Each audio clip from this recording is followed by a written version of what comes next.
Punjabi radio ਜੀ ਵਾਸਤੇ ਸੁਣ ਰਹੇ ਸਾਰੇ ਸਰੋਤਿਆਂ ਨੂੰ ਬਲਵਿੰਦਰ ਕੌਰ ਵੱਲੋਂ ਪਿਆਰ ਭਰੀ ਸਤਿ ਸ੍ਰੀ ਅਕਾਲ। ਤੇ ਜੀ ਸਰੋਤਿਓ, ਪ੍ਰੋਗਰਾਮ ਖਬਰ ਤੇ ਨਜ਼ਰ ਵਿੱਚ ਅੱਜ ਸਾਡੇ ਨਾਲ ਹੋਣਗੇ ਮੈਂਟੂ ਗੁਰਸਰੀਆ ਜੀ। ਕੁਝ ਖਬਰਾਂ ਤੇ ਚਰਚਾ ਕਰਾਂਗੇ ਜੀ। ਖਬਰਾਂ ਤੋਂ ਪਹਿਲਾਂ ਧੰਨਵਾਦ ਕਰਦੇ ਹਾਂ ਸਾਡੇ ਸਪਾਂਸਰ ਦਾ, ਸੂਬੇਦਾਰ ਸਰਜੀਤ ਸਿੰਘ ਜੀ ਖੰਗੂਰਾ ਤੇ ਪਰਿਵਾਰ ਸੈਨੋਜੇ ਤੋਂ, ਖਾਲਸਾ ਇੰਸ਼ੋਰੈਂਸ ਏਜੰਸੀ ਸੈਨੋਜੇ ਤੋਂ, ਗੁਰਦੀਪ ਸਿੰਘ ਬਿਰਦੀ ਕਲੋਬਸ ਤੋਂ, ਨਵਜੋਤ ਕੌਰ ਕਲੋਟੀ ਤੇ ਪਰਿਵਾਰ ਜੁਬਾ ਸਿਟੀ ਤੋਂ, ਸਤਨਾਮ ਸਿੰਘ ਸ਼ੇਰਗਿੱਲ ਤੇ ਪਰਿਵਾਰ ਸੈਲਮਾ ਤੋਂ, ਸੁਰਿੰਦਰ ਕੌਰ ਧਾਮੀ ਤੇ ਪਰਿਵਾਰ ਸੀਰਸ ਤੋਂ, ਰਿਸ਼ਪਾਲ ਕੌਰ ਖੰਗੂਰਾ ਤੇ ਪਰਿਵਾਰ ਬੇਕਰਸਫੀਲਡ, ਬਲਦੇਵ ਸਿੰਘ ਧਾਲੀਵਾਲ ਰਿੰਨੋ ਤੋਂ, ਸੁਰਿੰਦਰ ਸਿੰਘ ਕਾਲੋਂ ਰੈਂਚੋ ਕਡੋਵਾ ਤੋਂ, ਕਾਬਲ ਸਿੰਘ ਬੈਂਸ ਮਡੈਸਟੋ ਤੋਂ, ਸੋਢੀ ਸਿੰਘ ਜੀ ਸੈਕਰਾਮੈਂਟੋ ਤੋਂ। ਬਹੁਤ ਬਹੁਤ ਇਹਨਾਂ ਦੇ ਧੰਨਵਾਦੀ ਹੈ ਕਿ ਇਹਨਾਂ ਨੇ ਇਸ ਪ੍ਰੋਗਰਾਮ ਨੂੰ ਸਪਾਂਸਰ ਕਰਕੇ ਆਪ ਸਭ ਤੱਕ ਪਹੁੰਚਾਇਆ ਜੀ। ਮੈਂਟੂ ਗੁਰਸਰੀਆ ਜੀ, ਸਤਿ ਸ਼੍ਰੀ ਅਕਾਲ, ਸਵਾਗਤ ਹੈ ਜੀ। ਸਤਿ ਸ਼੍ਰੀ ਅਕਾਲ ਜੀ ਸਾਰਿਆਂ ਨੂੰ। ਜੀ ਮੈਂਟੂ ਜੀ, ਸਭ ਤੋਂ ਪਹਿਲਾਂ ਗੱਲ ਕਰੀਏ ਕਿ ਕਈ ਦਿਨਾਂ ਦਾ ਇਹ ਹੁੰਦਾ ਸੀਗਾ ਕਿ ਕਿਸਾਨਾਂ ਨੇ ਬਾਦਲ ਪਿੰਡ ਨੂੰ ਘੇਰਨਾ ਆ, ਤਾਂ ਉਹਨਾਂ ਨੇ ਪਿੰਡ ਨੂੰ ਘੇਰਿਆ ਵੀ ਆ, ਉੱਥੇ ਬਹੁਤ ਸਾਰੇ ਕਿਸਾਨ ਗਏ ਵੀ ਆ, ਪਰ ਹੈਰਾਨਗੀ ਦੀ ਗੱਲ ਇਹ ਆ ਕਿ ਕਿਸਾਨਾਂ ਨੂੰ ਪੁਲਿਸ ਨੇ ਬੰਦੀ ਬਣਾਇਆ। ਹਾਂਜੀ, ਇਹ ਮੋਰਚਾ ਜਿਹੜਾ ਕਿਸਾਨ ਮੋਰਚਾ ਲੱਗਣਾ ਸੀਗਾ, ਇਹ ਲੱਗਣਾ ਸੀਗਾ 22 ਤਰੀਕ ਨੂੰ, ਯਾਨੀ ਕੱਲ ਨੂੰ, ਤੇ ਪਰ ਕੱਲ ਹੀ ਯਾਨੀ 2 ਦਿਨ ਪਹਿਲਾਂ ਕਿਸਾਨ ਮਜ਼ਦੂਰ ਹੈ ਜਿਹੜੇ ਉਹ ਅਚਾਨਕ ਕਾਫੀ ਵੱਡੀ ਤਾਦਾਦ ਦੇ ਵਿੱਚ, ਲਗਭਗ ਜਿਨ੍ਹਾਂ ਦੀ ਗਿਣਤੀ 2000 ਦੇ ਕਰੀਬ ਆ, ਜਿਨ੍ਹਾਂ ਦੇ ਵਿੱਚ ਔਰਤਾਂ ਵੀ ਸ਼ਾਮਲ ਆ, ਉਹ ਰਾਇਕੇ ਕਲਾਂ ਇੱਕ ਪਿੰਡ ਆ ਜਿੱਥੋਂ ਦਾ ਜਗਦੀਸ਼ ਭੋਲਾ ਬਦਨਾਮ ਤਸਕਰ ਜਿਹੜਾ ਜੇਲ੍ਹ ਦੇ ਵਿੱਚ ਹੈ, ਉਹਦੇ ਪਿੰਡ ਆ ਜਗਦੀਸ਼ ਭੋਲੇ ਦਾ ਰਾਇਕੇ ਕਲਾਂ, ਜੋ ਬਾਦਲ ਪਿੰਡ ਤੋਂ 7-8 ਕਿਲੋਮੀਟਰ ਦੂਰ ਆ। ਉੱਥੇ ਪਹੁੰਚਦੇ ਆ ਕਿਸਾਨ ਮਜ਼ਦੂਰ ਜਿਹੜੇ ਤਕਰੀਬਨ 2:30-3 ਵਜੇ ਉਸ ਪਿੰਡ ਦੇ ਵਿੱਚ ਗੁਰਦੁਆਰੇ ਦੇ ਵਿੱਚ ਆਪਣੀ ਇਕੱਤਰਤਾ ਕਰਦੇ, ਮੀਟਿੰਗ ਕਰਦੇ, ਪਰ ਅਚਾਨਕ ਜਿਹੜੀ ਖਬਰ ਹੈ ਉਹ ਪੁਲਿਸ ਨੂੰ ਲੱਗ ਜਾਂਦੀ ਹੈ ਕਿ ਇਸ ਤਰ੍ਹਾਂ ਇੱਕ ਜਥੇ ਦੇ ਰੂਪ ਦੇ ਵਿੱਚ ਕਿਸਾਨ ਮਜ਼ਦੂਰ ਹੈ ਜਿਹੜੇ ਉਹ ਲਾਮਬੰਦ ਹੋਏ ਆ। ਤਾਂ ਉੱਥੇ ਫਿਰ ਬੜੀ ਵੱਡੀ ਤਾਦਾਦ ਦੇ ਵਿੱਚ ਪੁਲਿਸ ਦੀ ਨਫਰੀ ਹੈ ਜਿਹੜੀ ਉਹ ਪਿੰਡ ਨੂੰ ਘੇਰ ਲੈਂਦੀ ਹੈ, ਸੀਲ ਕਰ ਦਿੰਦੀ ਹੈ। ਲਗਭਗ ਉੱਥੇ ਹਾਲਾਤ ਹੈ ਜਿਹੜੇ ਕੱਲ ਕਰਫਿਊ ਵਾਲੇ ਰਹੇ, ਇੱਥੋਂ ਤੱਕ ਕਿ ਜਿਹੜੇ ਕਿਸਾਨ ਮਜ਼ਦੂਰ ਅੰਦਰ ਸੀ ਗੁਰਦੁਆਰੇ ਦੇ ਆਂਗਣ ਦੇ ਵਿਹੜੇ ਦੇ ਵਿੱਚ, ਗੁਰਦੁਆਰੇ ਦੇ ਵਿੱਚ, ਉਹਨਾਂ ਨੂੰ ਨਜ਼ਰਬੰਦ ਕਰ ਦਿੱਤਾ ਗਿਆ। ਸਪਲਾਈ ਉਸ ਪਿੰਡ ਦੀ ਜਿਹੜੀ ਬਿਜਲੀ ਸਪਲਾਈ ਚੋਂ ਕੱਟ ਦਿੱਤੀ ਗਈ, ਪਿੰਡ ਨੂੰ ਬਿਜਲੀ ਵਿਵਸਥਾ ਜਿਹੜੀ ਉਹ ਬੰਦ ਕਰ ਦਿੱਤੀ ਗਈ, ਠੱਪ ਕਰ ਦਿੱਤੀ ਗਈ।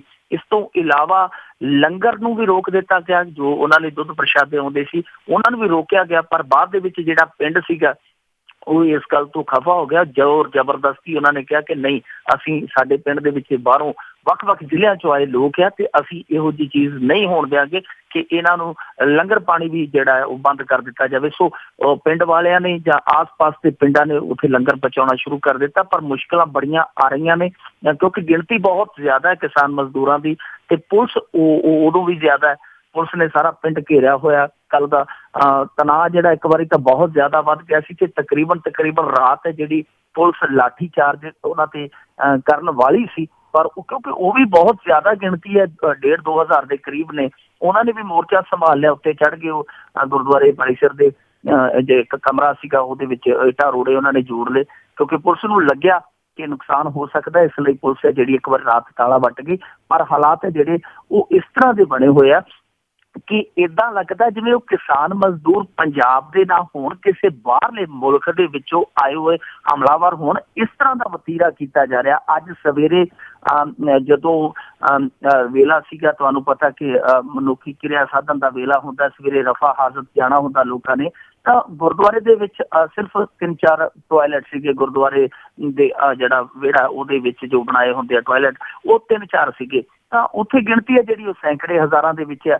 ਸੋ ਇਹ ਪੋਸੀਬਲ ਨਹੀਂ ਹੈ ਕਿਉਂਕਿ ਉੱਥੇ ਔਰਤਾਂ ਵੀ ਨੇ ਉਹਨਾਂ ਦੇ ਵਿੱਚ। ਸੋ ਪੁਲਿਸ ਨੇ ਉਹਨਾਂ ਨੂੰ ਰਫਾ ਹਾਜ਼ਤ ਲਈ ਵੀ ਜਾਣ ਨਹੀਂ ਦਿੱਤਾ। ਸਵੇਰੇ ਅੱਜ ਦੀ ਹੁਣ ਦੀ ਮੈਂ ਤੁਹਾਨੂੰ ਗੱਲ ਦੱਸ ਰਿਹਾ ਕਿ ਪੁਲਿਸ ਉਹਨਾਂ ਨੂੰ ਰਫਾ ਹਾਜ਼ਤ ਜਾਣ ਤੋਂ ਵੀ ਰੋਕ ਰਹੀ ਹੈ ਬਾਹਰ। ਬਹੁਤ ਇੱਕ ਤਰ੍ਹਾਂ ਨਾਲ ਕਹਿ ਲਈਏ ਗੈਰ ਮਨੁੱਖੀ ਵਰਤਾਰਾ ਹੈ, ਬਹੁਤ ਗੈਰ ਮਨੁੱਖੀ ਵਤੀਰਾ ਉਹਨਾਂ ਦੇ ਨਾਲ ਕੀਤਾ ਜਾ ਰਿਹਾ। ਉਹ ਇਸ ਤਰ੍ਹਾਂ ਉਹਨਾਂ ਦੇ ਮਨਿਆਦੀ ਕੀਤੀ ਜਾ ਰਹੀ ਹੈ ਪੁਲਿਸ ਵੱਲੋਂ ਉਹਨਾਂ ਦੇ ਖਿਲਾਫ ਕਿ ਪਿੰਡ ਵਾਲੇ ਜਿਹੜੇ ਦੂਰ ਰਹਿਣ। ਉਹ ਕਹਿ ਰਹੇ ਆ ਕਿ ਜੀ ਇਹ ਪਿੰਡ ਨੂੰ ਭੜਕਾਉਣ ਆਏ ਆ, ਪਿੰਡ ਦਾ ਮਾਹੌਲ ਖਰਾਬ ਕਰਨ ਆਏ, ਤੁਸੀਂ ਇਹਨਾਂ ਨਾਲ ਕੋਈ ਰਾਬਤਾ ਨਾ ਰੱਖੋ, ਤੁਸੀਂ ਇਹਨਾਂ ਤੋਂ ਦੂਰ ਰਹੋ। ਸੋ ਇਸ ਤਰ੍ਹਾਂ ਦੀਆਂ ਜਿਹੜੀਆਂ ਮਨਿਆਦੀਆਂ ਹੋ ਰਹੀਆਂ, ਦੂਜੇ ਪਾਸੇ ਗੱਲਬਾਤ ਵੀ ਹੋ ਰਹੀ ਹੈ। ਪਰ ਜਿਹੜੇ ਅੰਦਰ ਬੈਠੇ ਨੇ ਕਿਸਾਨ ਮਜ਼ਦੂਰ, ਉਹਨਾਂ ਦੇ ਹੌਸਲੇ ਬੁਲੰਦ। ਉਹ ਕਹਿੰਦੇ ਜੀ ਕਿ ਅਸੀਂ ਬਾਦਲ ਪਿੰਡ ਵੱਲ ਕੂਚ ਨਹੀਂ ਸੀ ਕਰਨ ਚੱਲੇ, ਜੋ ਇਹ ਪੁਲਿਸ ਦਾਅਵਾ ਕਰ ਰਹੀ ਹੈ ਨਿਰਾ ਕੂੜ ਆ ਕਿ ਅਸੀਂ ਬਾਦਲ ਪਿੰਡ ਨੂੰ ਘੇਰਨ ਚੱਲੇ ਸੀ। ਉਹ ਕਹਿੰਦੇ ਕਿ ਨਹੀਂ, ਅਸੀਂ ਜਥਿਆਂ ਦੇ ਰੂਪ ਵਿੱਚ ਵੱਖ-ਵੱਖ ਜ਼ਿਲ੍ਹਿਆਂ ਚੋਂ ਆਏ ਹਾਂ ਤੇ ਅੱਜ ਸਾਡਾ ਜਿਹੜਾ ਪ੍ਰੋਗਰਾਮ ਸੀ ਉਹ ਇਹਨਾਂ ਪਿੰਡਾਂ ਦੇ ਵਿੱਚ ਲੰਬੀ ਹਲਕੇ ਦੇ ਵਿੱਚ ਜਿਹੜੇ ਪਿੰਡ ਪੈਂਦੇ ਆ ਨਜ਼ਦੀਕ ਲੰਬੀ ਹਲਕੇ ਦੇ, ਉਹਨਾਂ ਦੇ ਵਿੱਚ ਅਸੀਂ ਕਿਸਾਨਾਂ ਮਜ਼ਦੂਰਾਂ ਨੂੰ ਇਸ ਮੋਰਚੇ ਲਈ ਜਿਹੜਾ 22 ਜਨਵਰੀ ਨੂੰ ਲੱਗਣਾ ਸੀਗਾ ਉਹਦੇ ਲਈ ਲਾਮਬੰਦ ਕਰਨ ਆਏ ਸੀ ਕਿ ਤੁਸੀਂ ਵੀ ਇਸ ਸੰਘਰਸ਼ ਦੇ ਵਿੱਚ ਹਿੱਸਾ ਦਿਓ। ਤਾਂ ਇਹਨਾਂ ਨੇ ਸਾਨੂੰ ਇੱਥੇ ਘੇਰ ਲਿਆ ਤੇ ਘੇਰ ਕੇ ਦਾਅਵਾ ਕਰ ਦਿੱਤਾ ਕਿ ਜੀ ਇਹ ਤਾਂ ਬਾਦਲ ਪਿੰਡ ਨੂੰ ਘੇਰਨ ਚੱਲੇ ਸੀ। ਉਹ ਕਹਿੰਦੇ ਜੀ ਕਿ ਅਸੀਂ ਬਾਦਲ ਪਿੰਡ ਨੂੰ ਘੇਰਨਾ ਹੁੰਦਾ ਤੇ ਘੁੱਦੇ ਪਿੰਡ ਤੋਂ ਅਸੀਂ ਬਾਦਲ ਇੱਥੇ ਰਾਏ ਕੀ ਲੈਣਾ ਹੈ, ਘੁੱਦੇ ਤੋਂ ਅਸੀਂ ਸਿੱਧੇ ਤੜਕੇ ਜਾ ਕੇ ਬਾਦਲ ਦੇ ਭਾਵੇਂ ਘਰ ਤੱਕ ਪਹੁੰਚ ਜਾਂਦੇ। ਕਿਸੇ ਨੂੰ ਪਤਾ ਹੀ ਨਹੀਂ ਸੀ, ਕਿਸੇ ਨੂੰ ਜਾਣਕਾਰੀ ਨਹੀਂ ਸੀ। ਪਰ ਜੋ ਵੀ ਹੈ ਉਹ ਗਲਤ ਹੋ ਰਿਹਾ ਕਿਉਂਕਿ ਪੁਲਿਸ ਦਾ ਜਿਹੜਾ ਉੱਥੇ ਇੱਕ ਤਰ੍ਹਾਂ ਦਾ ਪ੍ਰਬੰਧ ਹੈ, ਜੋ ਉਹ ਪੁਲਿਸ ਉੱਥੇ ਸ਼ਿਕੰਜਾ ਕੱਸੀ ਬੈਠੀ ਹੈ, ਉਸ ਨੂੰ ਦੇਖ ਕੇ ਲੱਗਦਾ ਹੈ ਜੀ ਕਿ ਜਿਹੜੇ ਕਿਸਾਨ ਮਜ਼ਦੂਰ ਹੈ ਉਹਨਾਂ ਦੀਆਂ ਮੰਗਾਂ ਤੇ ਕੀ ਮੰਨਣੀਆਂ ਨੇ, ਉਹਨਾਂ ਨੂੰ ਮਨੁੱਖ ਹੀ ਨਹੀਂ ਸਮਝਿਆ ਜਾ ਰਿਹਾ। ਜਿਸ ਤਰ੍ਹਾਂ ਦਾ ਅਸੀਂ ਕੱਲ ਵਤੀਰਾ ਦੇਖ ਕੇ ਆਏ, ਜਿਸ ਤਰ੍ਹਾਂ ਦੀਆਂ ਹੁਣ ਖਬਰਾਂ ਆ ਰਹੀਆਂ ਨੇ, ਉਸ ਤੋਂ ਲੱਗਦਾ ਨਹੀਂ ਕਿ ਉਹਨਾਂ ਦੀਆਂ ਮੰਗਾਂ ਤਾਂ ਦੂਰ ਦੀ ਗੱਲ ਹੈ ਕਿ ਉਹਨਾਂ ਨੂੰ ਛੱਡਣਗੇ। ਜਦੋਂ ਵੀ ਉਹ ਟੇਟੇ ਚੜ੍ਹ ਗਏ ਉਹਨਾਂ ਨੂੰ ਜਾਂ ਤੇ ਜੇਲ੍ਹ 'ਚ ਸੁੱਟਣਗੇ ਜਾਂ ਉਹਨਾਂ ਦੇ ਹੱਡ ਕੁੱਟਣਗੇ। ਬਿਲਕੁਲ ਜੀ, ਬਾਦਲ ਮੋਰਚਾ ਫੇਲ ਕਰਨਾ ਆ, ਕੋਈ ਵੀ ਢੰਗ ਅਪਣਾ ਲੈਣ, ਲੋਕਾਂ ਤੇ ਤਸ਼ੱਦਦ ਕਰਨ, ਪਰ ਸਾਡੇ ਰਾਜਿਆਂ ਨੂੰ ਕੋਈ ਇਸ ਦੀ ਖਬਰ ਨਹੀਂ ਗੀ ਕਿ ਲੋਕਾਂ ਨਾਲ ਕਿਸ ਤਰ੍ਹਾਂ ਦਾ ਵਿਵਹਾਰ ਕਰ ਰਹੇ ਆ। ਅੱਗੇ ਗੱਲ ਕਰੀਏ ਜੀ ਲੋਕਾਂ ਦੀ ਰਾਖੀ ਪੁਲਿਸ ਦੀ। ਪੁਲਿਸ ਨੂੰ ਦੇਖ ਕੇ ਲੋਕਾਂ ਦੇ ਵਿੱਚ ਸਾਹ ਆ ਜਾਂਦਾ ਕਿ ਹੁਣ ਸਾਡੀ ਇਹ ਰਾਖੀ ਕਰਨਗੇ, ਪਰ ਇੱਕ ਥਾਣੇਦਾਰ ਨੇ ਤਲਾਸ਼ੀ ਦੇ ਬਹਾਨੇ 1 ਕਿਲੋ ਸੋਨਾ ਲੁੱਟ ਕੇ ਲੈ ਗਿਆ। ਬਿਲਕੁਲ ਜੀ, ਜੇ ਮੁਲਕ ਬਾਹਰਲੇ ਮੁਲਕਾਂ ਦੀ ਗੱਲ ਕਰੀਏ ਤਾਂ ਉੱਥੇ ਪੁਲਿਸ ਨੂੰ ਵੇਖ ਕੇ ਲੋਕਾਂ ਨੂੰ ਸਾਹ ਆ ਜਾਂਦਾ ਕਿ ਹੁਣ ਪੁਲਿਸ ਆ ਗਈ ਹੈ, ਸਾਡਾ ਜਿਹੜਾ ਦੁੱਖ ਕੱਟਿਆ ਜਾਏਗਾ। ਪਰ ਇੱਥੇ ਉਲਟ ਹੈ ਜੀ, ਪੰਜਾਬ ਦੇ ਵਿੱਚ ਪੁਲਿਸ ਨੂੰ ਵੇਖ ਕੇ ਸਾਹ ਉੱਤੇ ਦਾ ਉੱਤੇ ਹੇਠੇ ਦਾ ਹੇਠੇ ਰਹਿ ਜਾਂਦਾ, ਸਾਹ ਚੜ ਜਾਂਦਾ, ਤਾਂ ਹੀ ਚੜ ਜਾਂਦਾ ਕਿ ਪੁਲਿਸ ਆ ਗਈ। ਫਿਰ ਜੋ ਬੰਦਾ ਪੀੜਤ ਹੁੰਦਾ ਉਹ ਵੀ ਘਬਰਾ ਜਾਂਦਾ, ਹੁਣ ਪੁਲਿਸ ਆ ਗਈ ਹੈ। ਹੁਣ ਮੇਰੀ ਤਸੱਲੀ ਹੈ ਜਿਹੜੀ ਜੋ ਪਿਛਲੇ ਤਾਂ ਜਿਹੜੀ ਥੋੜੀ ਜਿਹੀ ਘੱਟ ਕਰਕੇ ਗਏ, ਹੁਣ ਰਹਿੰਦੀ ਕਸਰ ਇਹਨਾਂ ਨੇ ਕੱਢ ਦੇਣੀ ਹੈ। ਪੁਲਿਸ ਦਾ ਇਹੋ ਜਿਹਾ ਅਕਸ ਕਿਵੇਂ ਬਣਿਆ, ਉਸ ਚੀਜ਼ ਦੀ ਪ੍ਰੋੜਤਾ ਇਸ ਘਟਨਾ ਨੇ ਕੀਤੀ ਹੈ। ਮਾਨਸਾ ਦੀ ਘਟਨਾ ਹੈ ਜਿੱਥੇ ਤਲਾਸ਼ੀ ਲੈਣ ਦੇ ਬਹਾਨੇ ਇੱਕ ASI ਜਿਹੜਾ ਸੋਨੇ ਦਾ ਕਾਰੋਬਾਰੀ ਸੀ ਉਹਦੇ ਕੋਲੋਂ ਕਿਲੋ ਸੋਨਾ ਲੁੱਟ ਕੇ ਭੱਜ ਗਿਆ। ਕਮਾਲ ਦੀ ਗੱਲ ਹੈ ਜੀ ਕਿ ਉਹ ASI ਜਿਹੜਾ ਸੀਗਾ ਪਹਿਲਾਂ ਤੇ ਉਹਨੇ ਰੋਕਿਆ, ਉਹ ਵਰਿੰਦਰ ਕੁਮਾਰ ਨਾਂ ਦਾ ਸੀਗਾ ਜਿਹੜਾ ਉਹ ਸ਼ਹਿਰ 'ਚ ਸਾਰਾ ਸੋਨਾ ਇਕੱਠਾ ਕਰਕੇ ਲਿਜਾ ਰਿਹਾ ਸੀ। ਕਿਉਂਕਿ ਤੁਹਾਨੂੰ ਪਤਾ ਗੋਲਡ ਦੇ ਕਾਰੋਬਾਰੀ ਜਿਹੜੇ ਹੁੰਦੇ ਆ ਉਹ ਸੋਨਾ ਜਿਹੜਾ ਕੋਈ ਵਾਸ਼ ਕਰਨ ਵਾਲਾ ਹੁੰਦਾ ਜਾਂ ਸੋਨਾ ਜਿਹੜਾ ਮੁਰੰਮਤ ਕਰਨ ਵਾਲਾ ਹੁੰਦਾ ਉਹ ਆ ਕੇ ਲੈ ਜਾਂਦੇ ਆ, ਫਿਰ ਉਹ ਕਰਕੇ ਮੁਰੰਮਤ ਉਸੇ ਤਰ੍ਹਾਂ ਦੇ ਜਾਂਦੇ ਆ। ਤਾਂ ਉਹ ਕੋਈ ਕਾਰੋਬਾਰੀ ਸੀਗਾ ਬਾਹਰ ਦਾ। ASI ਨੂੰ ਜਿਹੜਾ ਭਿਣਕ ਪੈ ਗਈ ਕਿ ਮਾਲ ਇਹਦੇ ਕੋਲ ਮੋਟਾ, ਉਹਨੇ ਤਲਾਸ਼ੀ ਦੇ ਬਹਾਨੇ ਉਹਨੂੰ ਕਾਰ 'ਚ ਬਾਲਿਆ ਤੇ ਮੁੜ ਕੇ ਅੱਗੇ ਜਾ ਕੇ ਕਹਿ ਕੇ ਤਾਰ ਦਿੱਤਾ ਕਿ ਮੈਂ CI ਸਟਾਫ ਦੇ ਵਿੱਚ ਲੱਗਾ, ਉੱਥੇ ਲੈ ਚੱਲਿਆ, ਮੈਂ ਸੋਨਾ ਉੱਥੇ ਪੁੱਛਗਿੱਛ ਕਰਕੇ ਦੇਵਾਂਗੇ। ਪਰ ਉਸ ਤੋਂ ਬਾਅਦ ਉਹ ਜਿਹੜਾ ASI ਸੀ ਉੱਥੋਂ ਭੱਜ ਨਿਕਲਿਆ, ਆਪਣੇ ਘਰ ਜਾ ਕੇ ਉਹਨੇ ਸੋਨਾ ਰੱਖ ਲਿਆ।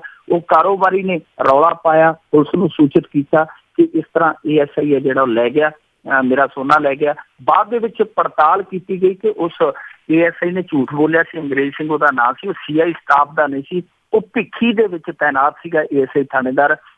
ਔਰ ਉਹਦੀ ਜਿਹੜੀ ਮਨਸ਼ਾ ਸੀ ਉਹ ਸਿਰਫ ਸੋਨਾ ਵੇਖ ਕੇ ਹੀ ਫਿੱਟੀ, ਸੋਨਾ ਵੇਖ ਕੇ ਉਹਦੀ ਜਿਹੜੀ ਨੀਤ ਸੀ ਉਹ ਖਰਾਬ ਹੋਈ ਸੀ। ਫਿਰ ਪੁਲਿਸ ਨੇ ਉਹਦੇ ਘਰੋਂ ਸੋਨਾ ਵੀ ਬਰਾਮਦ ਕਰ ਲਿਆ, ਉਹਨੂੰ ਵੀ ਗ੍ਰਿਫਤਾਰ ਕਰ ਲਿਆ। ਸੋ ਇਹ ਪੁਲਿਸ ਦਾ ਜਿਹੜਾ ਇੱਕ ਵਤੀਰਾ ਹੈ, ਇਹ ਪੁਲਿਸ ਦਾ ਇੱਕ ਜਿਹੜਾ ਵਿਹਾਰ ਹੈ, ਉਹ ਆਪ ਹੀ ਦੱਸਦਾ ਕਿ ਇੱਥੇ ਲੋਕਾਂ ਦੇ ਪੁਲਿਸ ਨੂੰ ਵੇਖ ਕੇ ਸਾਹ ਕਿਉਂ ਚੜ੍ਹਦੇ ਆ। ਇਹ ਇਸ ਤਰ੍ਹਾਂ ਦੀ ਘਟਨਾ ਪਹਿਲੀ ਵਾਰ ਨਹੀਂ ਹੋਈ। ਤਾਂ ਪਿਛਲੇ ਸਾਲ ਦੀ ਗੱਲ ਹੈ, ਉੱਥੇ ਰੋਪੜ ਦੇ ਵਿੱਚ 2-3 ਪੁਲਿਸ ਮੁਲਾਜ਼ਮਾਂ ਨੇ ਰਲ ਕੇ ਬੈਂਕ ਹੀ ਲੁੱਟ ਲਿਆ ਸੀ। 2 ਕਰੋੜ 75 ਲੱਖ ਦੀ ਸ਼ਾਇਦ ਉਹ ਡਕੈਤੀ ਸੀ। ਬਾਅਦ ਦੇ ਵਿੱਚ ਉਹ ਜਦੋਂ ਲੁਟੇਰੇ ਟਰੇਸ ਹੋਏ ਤੇ ਉਹਦੇ 'ਚ 2-3 ਜਿਹੜੇ ਪੁਲਿਸ ਮੁਲਾਜ਼ਮ ਨਿਕਲੇ। ਇਸੇ ਇੱਕ ਸੀਗਾ ਹੌਲਦਾਰ ਪਟਿਆਲੇ ਦਾ, ਉਹ ਤੜਕੇ ਤਾਂ ਟੁੱਟੀ ਜੀ ਮੋਪੜ ਲੈ ਕੇ ਘੁੰਮਦਾ ਸੀ ਸ਼ਹਿਰ ਦੇ ਵਿੱਚ, ਬਿਲਕੁਲ ਸਧਾਰਨ ਜਿਹਾ ਬਣ ਕੇ, ਟੁੱਟਾ ਜਿਹਾ ਸਿਪਾਹੀ ਜਿੱਦਾਂ ਤੁਰਿਆ ਫਿਰਦਾ ਬਾਜ਼ਾਰਾਂ ਦੇ ਵਿੱਚ, ਇਸ ਤਰ੍ਹਾਂ ਰੈਕੀ ਕਰਦਾ ਸੀ। ਫਿਰ ਰਾਤ ਨੂੰ ਉਹ ਸਾਰਾ ਮਾਲ ਜਿਹੜਾ ਸੀਗਾ ਉਹਦੇ ਤੇ ਮੁੱਠ ਸਾਫ਼ ਕਰ ਜਾਂਦਾ ਸੀਗਾ। ਜਦੋਂ ਉਹਨੂੰ ਫੜਿਆ ਉਹਦੇ ਘਰ ਦੇ ਵਿੱਚੋਂ ਪਤਾ ਨਹੀਂ ਕਿੰਨੀਆਂ ਗੱਡੀਆਂ ਬਰਾਮਦ ਹੋਈਆਂ। ਇਸ ਤੋਂ ਇਲਾਵਾ ਉਹਦੀਆਂ 2 ਕੋਠੀਆਂ ਨਿਕਲੀਆਂ, ਪਟਿਆਲੇ ਦੇ ਵਿੱਚ ਸ਼ਾਹੀ ਪੌਸ਼ ਇਲਾਕੇ ਦੇ ਵਿੱਚ 2 ਕੋਠੀਆਂ ਨਿਕਲੀਆਂ। ਉਹ ਅੱਜ ਵੀ ਜਿਹੜਾ ਸੁਰਿੰਦਰ ਸਿੰਘ ਸੀ ਸ਼ਾਇਦ ਉਹਦਾ ਨਾਂ ਹੌਲਦਾਰ ਦਾ, ਉਹ ਅੱਜ ਵੀ ਮੈਨੂੰ ਲੱਗਦਾ ਜੇਲ੍ਹ ਦੇ ਵਿੱਚ ਜ਼ਮਾਨਤ ਵੀ ਹੋਈ ਨਹੀਂ, ਕਿਉਂਕਿ ਉਹਨੇ ਚੋਰੀਆਂ ਜਿਹੜੀਆਂ 70-75 ਦੇ ਕਰੀਬ ਕੀਤੀਆਂ ਸੀ, ਬਹੁਤ ਵੱਡੀਆਂ ਚੋਰੀਆਂ। ਸੋ ਪੁਲਿਸ ਹੈ ਜਿਹੜੀ ਉਹ ਕਦੇ ਕਦੇ ਜਦੋਂ ਕੋਈ ਤੰਗੀ ਫੰਗੀ ਆਉਂਦੀ ਹੈ ਤੇ ਫਿਰ ਆਪ ਹੀ ਚੋਰ ਵੀ ਬਣ ਜਾਂਦੀ ਹੈ। ਜੀ ਜੀ ਬਿਲਕੁਲ। ਤੇ ਇੱਕ ਹੋਰ ਗੱਲ ਕਰੀਏ ਕਿ ਜਿੱਦਾਂ ਆਪਾਂ ਖਬਰਾਂ ਕਰਦੇ ਹਾਂ ਤੇ ਹਰ ਇੱਕ ਦਿਨ ਇੱਕ ਨਾ ਅੱਧੀ ਖਬਰ ਜਿਹੜੀ ਆ ਖੁਦਕਸ਼ੀ ਦੀ ਹੁੰਦੀ ਆ, ਤੇ ਹੋਰ ਇੱਕ ਬੇਰੁਜ਼ਗਾਰ ਨੇ ਵੀ ਆਤਮ ਹੱਤਿਆ ਕਰ ਲਈ। ਬੇਰੁਜ਼ਗਾਰੀ ਦਾ ਆਲਮ ਇਹ ਹੈ ਜੀ ਪੰਜਾਬ ਦੇ ਵਿੱਚ ਕਿ 70% ਜਿਹੜੇ ਨੌਜਵਾਨ ਆ ਉਹ ਇੱਥੇ ਬੇਰੁਜ਼ਗਾਰ ਆ। ਉਹਨਾਂ ਦੇ ਕੋਲ ਕੋਈ ਰੁਜ਼ਗਾਰ ਨਹੀਂ, ਕੋਈ ਰੋਜੀ ਦਾ ਵਸੀਲਾ ਨਹੀਂ ਹੈ। 70% ਨੌਜਵਾਨ ਲਗਭਗ ਜਿਹੜੇ ਆ ਉਹ ਬੇਰੁਜ਼ਗਾਰ ਆ। ਔਰ ਇਸ ਬੇਰੁਜ਼ਗਾਰੀ ਦਾ ਜਿਹੜਾ ਕਹਿਰ ਹੈ ਉਹ ਕਿਸ ਤਰ੍ਹਾਂ ਇਹਨਾਂ ਨੂੰ ਪ੍ਰਭਾਵਿਤ ਕਰਦਾ ਹੈ। ਤੁਸੀਂ ਕੱਲ ਸ਼ਾਇਦ ਦੇਖੀ ਹੋਣੀ ਹੈ, ਸੋਸ਼ਲ ਮੀਡੀਆ ਤੇ ਵੀ ਖਬਰ ਵਾਇਰਲ ਹੋਈ ਸੀਗੀ ਕਿ ਫਰੀਦਕੋਟ ਦੇ ਵਿੱਚ ਜਿਹੜੀਆਂ ਬਠਿੰਡਾ ਦੇ ਵਿੱਚ 15 ਕੁ ਅਸਾਮੀਆਂ ਸੀਗੀਆਂ ਚਪੜਾਸੀਆਂ ਲਈ ਅਦਾਲਤ ਦੇ ਵਿੱਚ, ਤੇ ਉਹਦੇ ਲਈ 8500 ਉਮੀਦਵਾਰ ਉੱਥੇ ਆਇਆ, ਜਿਹਦੇ ਚੋਂ 20% ਕੁੜੀਆਂ ਸੀ। ਔਰ ਕੁੜੀਆਂ ਜਿਹੜੀਆਂ ਕੋਈ ਐਮਫਿਲ ਸੀ, ਕੋਈ BEd ਸੀ, ਕਿਸੇ ਕੋਲ ਕੋਈ ਡਿਗਰੀ ਸੀ, ਕਿਸੇ ਕੋਲ ਕੋਈ ਡਿਗਰੀ ਸੀ। ਹੈਰਾਨ ਹੋਵੋਗੇ ਤੁਸੀਂ, 4900 ਰੁਪਏ ਪ੍ਰਤੀ ਮਹੀਨੇ ਦੀ ਤਨਖਾਹ ਲਈ 8500 ਵਿਦਿਆਰਥੀ ਆਇਆ, ਜਿਨ੍ਹਾਂ ਦੇ ਕੋਲ ਮਾਸਟਰ ਡਿਗਰੀਆਂ ਸੀ, ਜਿਨ੍ਹਾਂ ਦੇ ਕੋਲ ਇੰਜੀਨੀਅਰਿੰਗ ਦੀਆਂ ਡਿਗਰੀਆਂ ਸੀ, ਪਤਾ ਨਹੀਂ ਕਿੰਨੀਆਂ ਕੁ ਡਿਗਰੀਆਂ ਸੀ। ਇਸੇ ਤਰ੍ਹਾਂ ਫਰੀਦਕੋਟ ਦੇ ਵਿੱਚ ਕੁਝ ਸਮਾਂ ਪਹਿਲਾਂ ਉੱਥੇ ਵੀ ਅਦਾਲਤ ਦੇ ਅਰਦਲੀ ਲਈ ਸ਼ਾਇਦ ਜਿਹੜੀ ਅਸਾਮੀ ਸੀਗੀ ਤੇ ਉਹਦੇ ਲਈ ਕੁਛ ਰੱਖਣੇ ਸੀ ਉਹਨਾਂ ਨੇ ਉਮੀਦਵਾਰ। ਉੱਥੇ ਵੀ 17-18 ਹਜ਼ਾਰ ਅਰਜ਼ੀਆਂ ਗਈਆਂ ਸੀ। ਬਹੁਤ ਵੱਡੀ ਤਾਦਾਦ 'ਚ ਜਿਹੜੇ ਲੋਕ ਉੱਥੇ ਗਏ, ਨੌਜਵਾਨ ਜਿਹੜੇ ਗਏ, ਉਹ ਡਿਗਰੀਆਂ ਵਾਲੇ ਗਏ। ਇਸੇ ਤਰ੍ਹਾਂ ਬਠਿੰਡਾ ਛਾਉਣੀ ਦੇ ਵਿੱਚ ਪਿੱਛੇ ਜੇ ਭਰਤੀ ਹੋਈ, ਉਹ ਵੀ 4th ਕਲਾਸ ਲਈ ਸੀ ਭਰਤੀ, ਤਾਂ ਉੱਥੇ ਚਪੜਾਸੀ ਲੱਗਣ ਦੀ ਵੀ ਮਾਰੋ ਮਾਰ ਹੋ ਗਈ ਕਿ ਸਾਨੂੰ ਚਪੜਾਸੀ ਰੱਖ ਲਓ। ਪਰ ਜਿਹੜੇ ਚਪੜਾਸੀ ਆ ਉਹ ਵੀ ਖੁਸ਼ਕਿਸਮਤ ਤੇ ਜਾਂ ਜਿਹੜੇ ਲੀਡਰਾਂ ਦੇ ਨਾਲ ਅੰਗਲੀ ਸੰਗਲੀ ਰਲਾਉਂਦੇ ਆ ਉਹ ਹੀ ਰੱਖੇ ਜਾਂਦੇ ਆ। ਜਾਂ ਚਪੜਾਸੀ ਦੀ ਜਿਹੜੀ ਨੌਕਰੀ ਆ ਉਹ ਵੀ ਆਮ ਬੇਰੁਜ਼ਗਾਰ ਦੇ ਹੱਥ ਨਹੀਂ ਆਉਂਦੀ। ਤਾਂ ਇਹ ਜਿਹੜਾ ਮੁੰਡਾ ਇਹ ਮਰਿਆ ਕੱਲ ਆਤਮ ਹੱਤਿਆ ਕਰਕੇ, ਆਤਮਦਾਹ ਕਰਕੇ, ਇਹ ਫਾਜ਼ਿਲਕਾ ਦਾ ਸੀਗਾ। ਇਸ ਮੁੰਡੇ ਦਾ ਨਾਮ ਸੀਗਾ ਅਮਨਦੀਪ ਸਿੰਘ। ਇਹ ਪਹਿਲਾਂ ਇਹਨੇ ਇੰਜੀਨੀਅਰਿੰਗ ਕੀਤੀ, ਸਿਵਲ ਇੰਜੀਨੀਅਰਿੰਗ ਦਾ ਡਿਪਲੋਮਾ ਕੀਤਾ। ਉਸ ਤੋਂ ਬਾਅਦ ਨੌਕਰੀ ਦੀ ਤਲਾਸ਼ ਕੀਤੀ ਆਰਮੀ ਦੇ ਵਿੱਚ। ਇਹਨੂੰ ਆਰਜ਼ੀ ਜਿਹੜੀ ਜਿਹਨੂੰ ਆਪਾਂ ਕਾਂਟਰੈਕਟ ਬੇਸ ਤੇ ਕਹਿ ਦਿੰਦੇ ਹਾਂ, ਨੌਕਰੀ ਮਿਲ ਗਈ। ਪਰ ਕੁਛ ਸਮਾਂ ਪਹਿਲਾਂ ਇਹਦਾ ਜਿਹੜਾ ਉਹ ਠੇਕਾ ਪੂਰਾ ਹੋ ਗਿਆ, ਉਹ ਨੌਕਰੀ ਵੀ ਇਹਦੀ ਜਾਂਦੀ ਲੱਗੀ। ਉਸ ਤੋਂ ਬਾਅਦ ਇਹਨੇ ਤਲਾਸ਼ ਕੀਤੀ ਨੌਕਰੀ, ਨਵੀਂ ਨੌਕਰੀ ਨਹੀਂ ਮਿਲੀ।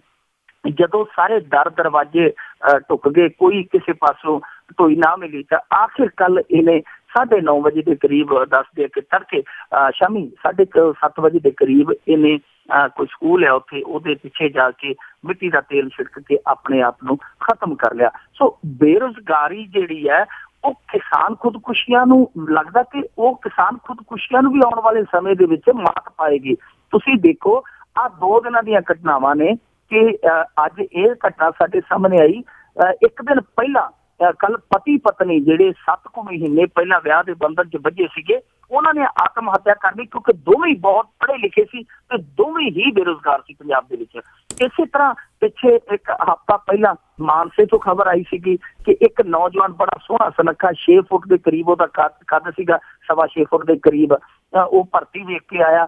ਭਰਤੀ ਚੋਂ ਉਹਨੂੰ ਨਹੀਂ ਸਿਲੈਕਟ ਕੀਤਾ ਗਿਆ। ਹੁਣ ਦੇਖੋ 6.25 ਫੁੱਟ ਦਾ ਨੌਜਵਾਨ ਹੈ, ਸੋਹਣਾ ਸੁਨੱਖਾ, ਜੇ ਉਹਨੂੰ ਵੀ ਆਰਮੀ 'ਚ ਜਾਂ ਪੁਲਿਸ 'ਚ ਨੌਕਰੀ ਨਹੀਂ ਮਿਲਦੀ ਤਾਂ ਫਿਰ ਉੱਥੇ ਰੱਖੇ ਕਿਹੋ ਜਿਹੇ ਜਵਾਨ ਜਾਣਗੇ। ਆਪਣੇ ਆਪ ਦੇ ਵਿੱਚ ਸਵਾਲ ਹੈ। ਉਹ ਨਿਰਾਸ਼ ਹੋ ਕੇ ਆ ਕੇ ਘਰੇ ਸਲਫਾਸ ਖਾ ਗਿਆ। ਸੋ ਇਹ ਜਿਹੜੀਆਂ ਬੇਰੁਜ਼ਗਾਰੀ ਵਾਲੀਆਂ ਖੁਦਕੁਸ਼ੀਆਂ ਆ ਜਿਹੜੀਆਂ ਥੋੜੇ ਸਮੇਂ 'ਚ ਇੱਕ ਦਰ ਵੱਧ ਰਹੀਆਂ, ਤਾਂ ਮੈਨੂੰ ਲੱਗਦਾ ਕਿ ਕਿਸਾਨ ਖੁਦਕੁਸ਼ੀਆਂ ਵਾਂਗੂ ਇਹ ਵੀ ਇੱਕ ਭਿਆਨਕ ਸਮੱਸਿਆ ਬਣ ਜਾਵੇਗੀ ਆਉਣ ਵਾਲੇ ਦਿਨਾਂ ਦੇ ਵਿੱਚ। ਬਿਲਕੁਲ ਜੀ, ਜਿਸ ਤਰ੍ਹਾਂ ਇਹ ਹੋ ਰਹੀਆਂ, ਲੱਗਦਾ ਕਿ ਲੋਕੀ ਯੂਜ਼ਡ ਹੀ ਹੋ ਜਾਣਾ ਇਹਨਾਂ ਚੀਜ਼ਾਂ ਲਈ। ਤੇ ਅੱਗੇ ਗੱਲ ਕਰਦੇ ਜੀ, ਸੁਖਬੀਰ ਬਾਦਲ ਵੱਲੋਂ ਫਰਜ਼ੀ ਏਜੰਟਾਂ ਨੂੰ ਨਕੇਲ ਪਾਉਣ ਲਈ ਤਾੜਨਾ। ਦੇਖੋ ਜੀ, ਜਦੋਂ ਸੱਪ ਲੰਘ ਜਾਂਦਾ ਉਦੋਂ ਲੀਕਾਂ ਕੁੱਟਣੀਆਂ, ਇਹ ਬੜੀ ਰੀਤ ਪੁਰਾਣੀ ਹੈ। ਹੁਣ ਦੇਖੋ, ਸੁਖਬੀਰ ਸਿੰਘ ਬਾਦਲ ਅੱਜ ਕਹਿ ਰਹੇ ਆ ਕਿ ਜਿਹੜੇ ਫਰਜ਼ੀ ਏਜੰਟ ਆ ਉਹਨਾਂ ਤੇ ਨਕੇਲ ਕੱਸਾਂਗੇ, ਕਰਾਂਗੇ, ਉਹ ਕਰਾਂਗੇ। ਉਹ ਕਹਿੰਦੇ ਆ ਕਿ ਆਪ ਹੀ ਉਹ ਆਪਦੇ ਮੂੰਹੋਂ ਮੰਨਦੇ ਆ ਕਿ ਸੂਬੇ ਦੇ ਕਈ ਸ਼ਹਿਰਾਂ 'ਚ ਵੱਡੀ ਗਿਣਤੀ 'ਚ ਫਰਜ਼ੀ ਟਰੈਵਲ ਏਜੰਟ ਕੰਮ ਕਰ ਰਹੇ ਆ। ਜਲੰਧਰ ਦੇ ਆਸ-ਪਾਸ ਵੀ, ਹੋਰ ਵੀ ਸੂਬੇ ਦੇ ਸ਼ਹਿਰਾਂ ਦੇ ਵਿੱਚ ਆਪਣੇ ਮੂੰਹੋਂ ਇਹ ਇਕਬਾਲ ਕਰ ਰਹੇ ਆ। ਤੇ ਦੂਜੇ ਪਾਸੇ ਇਹਨਾਂ ਨੇ ਹੀ 2012 ਤੇ ਫਿਰ 2014 'ਚ ਉਸੇ ਕਾਨੂੰਨ ਨੂੰ ਸੋਧ ਕੇ ਇੱਕ ਕਾਨੂੰਨ ਬਣਾਇਆ ਸੀ, ਜਿਹਦੇ ਵਿੱਚ ਇਹਨਾਂ ਨੇ ਕਿਹਾ ਸੀ ਕਿ ਸਾਰੇ ਏਜੰਟਾਂ ਦੇ ਲਈ ਜਿਹੜੇ ਲਾਇਸੈਂਸ ਜ਼ਰੂਰੀ ਹੋਣਗੇ। ਬੜੀਆਂ ਸਖਤ ਹਦਾਇਤਾਂ ਕੀਤੀਆਂ ਸੀ ਕਿ ਇੱਕ ਵੱਖਰਾ ਕਾਨੂੰਨ ਬਣਾਇਆ ਸੀਗਾ। ਪਰ ਕਮਾਲ ਦੀ ਗੱਲ ਹੈ ਜੀ ਕਿ 2014 ਜਿਹੜਾ ਹੈ ਉਹ ਖਤਮ ਹੋਇਆ, 2015 ਚੜਿਆ ਉਹ ਖਤਮ ਹੋਇਆ, 2016 ਆਇਆ। ਅੱਜ ਤੱਕ ਇਸ ਸਮੇਂ ਦੇ ਵਿੱਚ ਉਸ ਕਾਨੂੰਨ ਤਹਿਤ ਇੱਕ ਵੀ ਮਾਮਲਾ ਦਰਜ ਨਹੀਂ ਹੋਇਆ। ਯਾਨੀ ਪੰਜਾਬ ਪੁਲਿਸ ਦੀ ਜੇ ਮੰਨੀਏ, ਉਹ ਕਹਿੰਦੇ ਕਿ ਪੰਜਾਬ ਦੇ ਵਿੱਚ ਕੋਈ ਫਰਜ਼ੀ ਏਜੰਟ ਹੈ ਹੀ ਨਹੀਂ। ਤੇ ਦੂਜੇ ਪਾਸੇ ਸੁਖਬੀਰ ਸਿੰਘ ਬਾਦਲ ਆਪ ਮੰਨ ਰਹੇ ਆ ਕਿ ਇੱਥੇ ਜੀ ਫਰਜ਼ੀ ਏਜੰਟਾਂ ਦੀ ਭਰਮਾਰ ਹੈ। ਸੋ ਹੁਣ ਆਪਣੇ ਆਪ ਦੇ ਵਿੱਚ ਤੁਸੀਂ ਲਾ ਲਓ ਕਿ ਇਹੋ ਜਿਹੇ ਮਾਮਲਿਆਂ ਦੇ ਵਿੱਚ ਸਖਤੀ ਕਦੋਂ ਹੁੰਦੀ ਹੈ ਤੇ ਸਖਤੀ ਕਿਵੇਂ ਕੀਤੀ ਜਾਂਦੀ ਹੈ, ਇਹ ਆਪਣੇ ਆਪ ਦੇ ਵਿੱਚ ਸੋਚਣ ਵਿਚਾਰਨ ਦੀ ਗੱਲ ਆ। ਜਦੋਂ ਇਸ ਤਰ੍ਹਾਂ ਦੀ ਕੋਈ ਘਟਨਾ ਸਾਹਮਣੇ ਆ ਜਾਂਦੀ ਹੈ, ਜਦੋਂ ਕੋਈ ਨੁਕਸਾਨ ਹੋ ਜਾਂਦਾ ਵੱਡਾ, ਤਾਂ ਉਦੋਂ ਇਹੋ ਜਿਹੇ ਬਿਆਨ ਆ ਜਾਂਦੇ ਕਿ ਅਸੀਂ ਕਾਨੂੰਨ ਬਣਾਵਾਂਗੇ, ਅਸੀਂ ਸਖਤੀ ਕਰਾਂਗੇ। ਪਰ ਵਾਸਤਵਿਕਤਾ ਇਹ ਹੈ ਕਿ ਪੰਜਾਬ ਪੁਲਿਸ ਨੇ ਹਾਲੇ ਤੱਕ ਕਿਸੇ ਵੀ ਫਰਜ਼ੀ ਏਜੰਟ ਨੂੰ ਉਸ ਕਾਨੂੰਨ ਤਹਿਤ ਨਾਮਜ਼ਦ ਨਹੀਂ ਕੀਤਾ ਜਿਸ ਕਾਨੂੰਨ ਨੂੰ ਬਣਾ ਕੇ ਉਦੋਂ ਉਸ ਵੇਲੇ ਸਰਕਾਰ ਨੇ ਬਹੁਤ ਵੱਡੀ ਟਾਰ ਮਾਰੀ ਸੀ ਕਿ ਹੁਣ ਜਿਹੜਾ ਫਰਜ਼ੀ ਏਜੰਟਾਂ ਦਾ ਸਮਾਂ ਹੈ ਉਹ ਖਤਮ ਹੋ ਗਿਆ, ਅਸੀਂ ਫਰਜ਼ੀ ਏਜੰਟ ਨਹੀਂ ਰਹਿਣ ਦਿਆਂਗੇ। ਪਰ ਪੰਜਾਬ ਪੁਲਿਸ ਨੇ ਇੱਕ ਵੀ ਫਰਜ਼ੀ ਏਜੰਟ ਜਿਹੜਾ ਉਹ ਆਪਦੀ ਐਨਕ ਦੇ ਵਿੱਚੋਂ ਨਹੀਂ ਲਿਖਿਆ ਕਿ ਫਰਜ਼ੀ ਏਜੰਟ ਹੈ, ਜਦ ਕਿ ਪੰਜਾਬ ਦੇ ਵਿੱਚ ਇਕੱਲੇ ਫਰਜ਼ੀ ਏਜੰਟ ਹੀ ਨਹੀਂ, ਪੰਜਾਬ ਦੇ ਵਿੱਚ ਅੱਗੇ ਸਬ ਏਜੰਟ ਰੱਖੇ ਹੋਏ ਆ। ਮੈਂ ਉਸ ਦਿਨ ਵੀ ਗੱਲ ਕੀਤੀ ਸੀ, ਪਿੰਡਾਂ ਦੇ ਵਿੱਚ ਜਿਹੜੇ ਆ ਇਹਨਾਂ ਨੇ ਆਪਣੇ ਸਬ ਏਜੰਟ ਰੱਖੇ ਆ ਜਿਨ੍ਹਾਂ ਦਾ ਕਮਿਸ਼ਨ ਹੈ ਸਿਰਫ ਉਹਨਾਂ ਨੂੰ ਮਿਲਾਉਣ ਦਾ, ਜਿਹੜਾ ਏਜੰਟਾਂ ਤੱਕ ਉਹਨਾਂ ਨੇ ਗੁੱਟ ਫੜ ਕੇ ਪਹੁੰਚਾ ਦੇਣਾ ਕਿ ਲਓ ਜੀ ਭਾਈ ਸਾਹਿਬ ਕਰੋ ਗੱਲ, ਤੇ ਵਿੱਚੋਂ ਆਪਦਾ ਹਿੱਸਾ ਲੈ ਕੇ ਪਾਸੇ ਹੋ ਜਾਣਾ। ਹੁਣ ਅਗਲਾ ਏਜੰਟ ਉਹਨਾਂ ਨੂੰ ਕਿਸ ਵੇਲੇ ਲਾਉਂਦਾ ਉਹ ਕੋਈ ਨਹੀਂ ਜਾਣਦਾ। ਸੋ ਇਹ ਆਪਣੇ ਆਪ ਦੇ ਵਿੱਚ ਹਾਸੋਹੀਣਾ ਬਿਆਨ ਹੈ ਸੁਖਬੀਰ ਸਿੰਘ ਬਾਦਲ ਦਾ ਕਿ ਇਹਨਾਂ ਦਾ ਬਣਾਇਆ ਹੋਇਆ ਕਾਨੂੰਨ ਅੱਜ ਤੱਕ ਇੱਕ ਵੀ ਏਜੰਟ ਨਹੀਂ ਲੱਭ ਸਕਿਆ ਤੇ ਆਪਣੇ ਆਪ ਹੀ ਇਹ ਕਬੂਲ ਕਰੀ ਜਾਂਦੇ ਜੀ ਸਾਡੇ ਇੱਥੇ ਫਰਜ਼ੀ ਏਜੰਟਾਂ ਦੀ ਭਰਮਾਰ ਆ। ਅੱਜ ਹੀ ਕਈ ਵਾਰੀ ਇਹਨਾਂ ਨੂੰ ਪਤਾ ਹੀ ਨਹੀਂ ਹੁੰਦਾ ਅਸੀਂ ਕਹਿੰਦੇ ਕੀ ਹੈਗੇ ਆ। ਤੇ ਅੱਗੇ ਆਪਾਂ ਕੈਪਟਨ ਵੱਲ ਜਾਂਦੇ ਆ ਕਿ ਉਸਨੇ ਵੀ ਆਪਣੇ ਹਮਲੇ ਆ ਮਜੀਠੀਏ ਬਾਦਲਾਂ ਤੇ ਤੇਜ਼ ਕਰ ਦਿੱਤੇ ਆ। ਉਹਨਾਂ ਦੇ ਹਮਲੇ ਜੀ ਅਕਸਰ ਜਿਹੜੇ ਆ ਉਹ ਰੁਕ ਰੁਕ ਕੇ ਚੱਲਦੇ ਰਹਿੰਦੇ ਆ, ਪੂਰੀ ਤਰ੍ਹਾਂ ਜਿਹੜੀ ਹੈ ਉਹਨਾਂ ਦੀ ਗੋਲੀਬਾਰੀ ਜਿਹੜੀ ਸ਼ਬਦਾਂ ਦੀ ਉਹ ਬੰਦ ਨਹੀਂ ਹੁੰਦੀ। ਕਦੇ ਨਾ ਕਦੇ ਉਹਨਾਂ ਦੇ ਜਿਹੜੇ ਸ਼ਬਦ ਆ ਉਹ ਸੁਣਨ ਨੂੰ ਮਿਲ ਹੀ ਜਾਂਦੇ ਆ। ਸੋ ਹੁਣ ਉਹਨਾਂ ਨੇ ਕੱਲ ਵੀ ਬਹੁਤ ਸਖਤ ਲਹਿਜੇ ਦੇ ਵਿੱਚ ਸਖਤ ਸ਼ਬਦਾਵਲੀ ਦੇ ਵਿੱਚ ਹੱਲਾ ਬੋਲਿਆ, ਇਹ ਸ਼ਬਦੀ ਹੱਲਾ ਬੋਲਿਆ ਉਹਨਾਂ ਨੇ ਨਸ਼ੇ ਦੇ ਮਾਮਲੇ 'ਚ, ਕਿਉਂਕਿ ਇੱਕ ਰਣਨੀਤੀ ਬਣਾਈ ਹੋਈ ਹੈ ਕੈਪਟਨ ਨੇ, ਖਾਸ ਤੌਰ ਤੇ ਆਮ ਆਦਮੀ ਪਾਰਟੀ ਵੱਲ ਨੌਜਵਾਨਾਂ ਦਾ ਉਲਾਰ ਵੇਖ ਕੇ ਉਹਨਾਂ ਨੇ ਨੌਜਵਾਨਾਂ ਨੂੰ ਆਪਣੇ ਵੱਲ ਆਕਰਸ਼ਿਤ ਕਰਨ ਲਈ ਇਹ ਲਹਿਰ ਚਲਾਈ ਹੋਈ ਹੈ। ਤੇ ਕੱਲ ਉਹ ਬਟਾਲਾ ਕਲਾਨੌਰ ਇਸ ਇਲਾਕੇ ਦੇ ਵਿੱਚ ਸੀਗੇ, ਗੁਰਦਾਸਪੁਰ ਜ਼ਿਲ੍ਹੇ ਦੇ ਵਿੱਚ, ਤੇ ਉਹ ਨੌਜਵਾਨਾਂ ਦੇ ਰੂਬਰੂ ਹੋ ਰਹੇ ਸੀਗੇ। ਉੱਥੇ ਉਹਨਾਂ ਨੂੰ ਕਈ ਸਵਾਲ ਵੀ ਕੀਤੇ ਨੌਜਵਾਨਾਂ ਨੇ, ਉਹਨਾਂ ਨੇ ਜਵਾਬ ਵੀ ਦਿੱਤੇ। ਉਹਨਾਂ ਨੇ ਇਹ ਕਿਹਾ ਕਿ ਅਸੀਂ ਇਸ ਤਰ੍ਹਾਂ ਦੀ ਪਾਲਿਸੀ ਲਿਆਵਾਂਗੇ ਕਿ ਜਿਹੜੇ ਬੇਰੁਜ਼ਗਾਰ ਨੇ ਉਹਨਾਂ ਨੂੰ ਨੌਕਰੀਆਂ ਦਾ ਪ੍ਰਬੰਧ ਕਰੀਏ। ਉਹਨਾਂ ਨੇ ਕਿਹਾ ਕਿ 2007 ਦੇ ਵਿੱਚ ਵੀ ਅਸੀਂ 2,40,000 ਨੌਕਰੀਆਂ ਦਾ ਪ੍ਰਬੰਧ ਕੀਤਾ ਸੀਗਾ, ਪਰ ਉਦੋਂ ਸਰਕਾਰ ਜਦੋਂ ਬਦਲੀ ਤਾਂ ਅਕਾਲੀ ਸਰਕਾਰ ਨੇ ਉਹ ਜਿਹੜੀ ਯੋਜਨਾ ਸੀਗੀ ਉਹ ਬਦਲ ਦਿੱਤੀ। ਹੁਣ ਜੇ ਗੱਲ ਕੈਪਟਨ ਅਮਰਿੰਦਰ ਸਿੰਘ ਹੋਰਾਂ ਦੀ ਕਰੀਏ ਸ਼ਬਦੀ ਹੱਲੇ ਦੀ, ਤੇ ਉਹਨਾਂ ਨੇ ਕਿਹਾ ਕਿ ਬਿਕਰਮਜੀਤ ਸਿੰਘ ਮਜੀਠੀਆ ਜਿਹੜਾ ਭਾਵੇਂ ਮੈਨੂੰ ਚਾਚਾ ਕਵੇ, ਚਾਚਾ ਚੂਚਾ ਕਹਿਣ ਨਾਲ ਕਹਿੰਦਾ ਕੁਛ ਨਹੀਂ ਹੁੰਦਾ, ਜਿਹੜਾ ਵੀ ਨਸ਼ਿਆਂ ਨਾਲ ਨੌਜਵਾਨਾਂ ਦੀ ਜ਼ਿੰਦਗੀ ਗਰਕ ਕਰ ਰਿਹਾ ਹੈ ਉਸਨੂੰ ਜੇਲ੍ਹ 'ਚ ਸੁੱਟਾਂਗਾ, ਚਾਹੇ ਉਹ ਮਜੀਠੀਆ ਕਿਉਂ ਨਾ ਹੋਵੇ। ਇਹ ਉਹਨਾਂ ਦੇ ਬਿਆਨ ਸੀਗੇ। ਹੁਣ ਦੇਖੋ ਜੀ ਮਜੀਠੀਆ ਸਾਹਿਬ ਦਾ ਫੇਰ ਨਾਂ ਉਹਨਾਂ ਨੇ ਲੈ ਦਿੱਤਾ।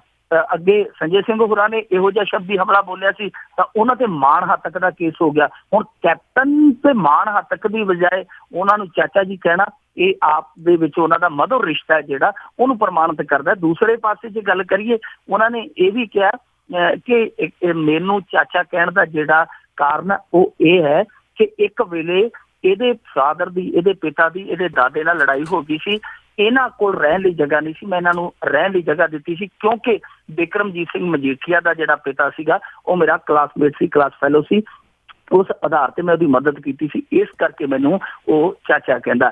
ਹੁਣ ਨਸ਼ਿਆਂ ਵਾਲੇ ਮੁੱਦੇ ਤੇ ਕੈਪਟਨ ਸਾਹਿਬ ਦਾ ਰੁਖ ਹੈ ਜਿਹੜਾ ਉਹ ਸਾਫ਼ ਹੈ, ਪਰ ਕੈਪਟਨ ਸਾਹਿਬ ਨੂੰ 2-3 ਗੱਲਾਂ ਦਾ ਜਵਾਬ ਜਿਹੜਾ ਆ ਉਹ ਦੇਣਾ ਪਵੇਗਾ ਕਿਤੇ ਨਾ ਕਿਤੇ, ਜਿਹਦੇ ਤੋਂ ਅੱਜ ਤੱਕ ਉਹ ਬਚਦੇ ਆਏ। ਪਹਿਲੀ ਗੱਲ ਤੇ ਇਹ, ਜਦੋਂ ਭੋਲੇ ਹੋਰਾਂ ਵਾਲਾ ਜਿਹੜਾ ਡਰੱਗ ਰੈਕਟ ਬਾਹਰ ਆਇਆ ਸੀਗਾ, ਉਦੋਂ ਜਦੋਂ ਕਾਂਗਰਸ ਜਿਹੜੀ ਹੈ CBI ਜਾਂਚ ਲਈ ਪ੍ਰਦਰਸ਼ਨ ਕਰ ਰਹੀ ਸੀ, ਬਾਜ਼ਾਰਾਂ ਦੇ ਵਿੱਚ ਰੋਸ ਮੁਜ਼ਾਹਰੇ ਕਰ ਰਹੀ ਸੀ, ਤਾਂ ਉਸ ਸਮੇਂ ਕੈਪਟਨ ਨੇ ਇਹ ਆਖ ਕੇ ਸਾਰੀ ਦਸ਼ਾ ਹੀ ਬਦਲ ਦਿੱਤੀ ਸੀ ਉਸ ਮੰਗ ਦੀ ਕਿ CBI ਦੀ ਜਾਂਚ ਦੀ ਜਿਹੜੀ ਹੈ ਲੋੜ ਨਹੀਂ।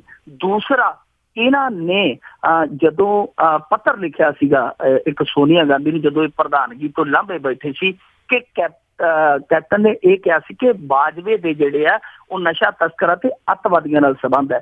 ਜੋ ਇਸ ਗੱਲ ਨੂੰ ਹੁਣ ਸਵਾਲ ਬਣਾਉਂਦੇ ਆ ਕਿ ਜੇਕਰ ਮਜੀਠੀਆ ਹੋਰੀ ਜਾਂ ਤੁਸੀਂ ਹੋਰ ਜਿਹੜੇ ਬੰਦੇ ਉਹਨਾਂ ਤੇ ਇਲਜ਼ਾਮ ਲਾਉਂਦੇ ਹੋ, ਤਾਂ ਜਿਨ੍ਹਾਂ ਤੇ ਤੁਸੀਂ ਇਲਜ਼ਾਮ ਲਾਏ ਹੋ ਉਹ ਫਿਰ ਤੁਹਾਡੀ ਪਾਰਟੀ 'ਚ ਤੁਹਾਡੇ ਨਾਲ ਕਿਉਂ ਚੱਲ ਰਹੇ ਆ, ਕਿ ਤੁਸੀਂ ਅੱਜ ਤੱਕ ਉਹਨਾਂ ਦੇ ਨਾਲ ਕਿਵੇਂ ਚੱਲਦੇ ਆਏ। ਬਿਲਕੁਲ ਜੀ, ਇਹ ਤਾਂ ਇਹਨਾਂ ਦੀਆਂ ਵੋਟਾਂ ਦੇ ਲਈ ਜੁਮਲੇ ਆ, ਕਰਨਾ ਕਰਾਉਣਾ ਇਹਨਾਂ ਨੇ ਕੱਖ ਨਹੀਂ ਹੈਗਾ। ਤੇ ਅੱਗੇ ਗੱਲ ਕਰਦੇ ਆ ਕਿ ਇੱਕ ਮੁੱਖ ਮੰਤਰੀ ਦੀ ਭਤੀਜੀ ਬਣ ਕੇ ਠੱਗੀ ਮਾਰ ਗਈ। ਹਾਂਜੀ, ਬੜੀਆਂ ਦਿਲਚਸਪ ਠੱਗੀਆਂ ਵੱਜ ਰਹੀਆਂ ਜੀ ਪੰਜਾਬ ਦੇ ਵਿੱਚ।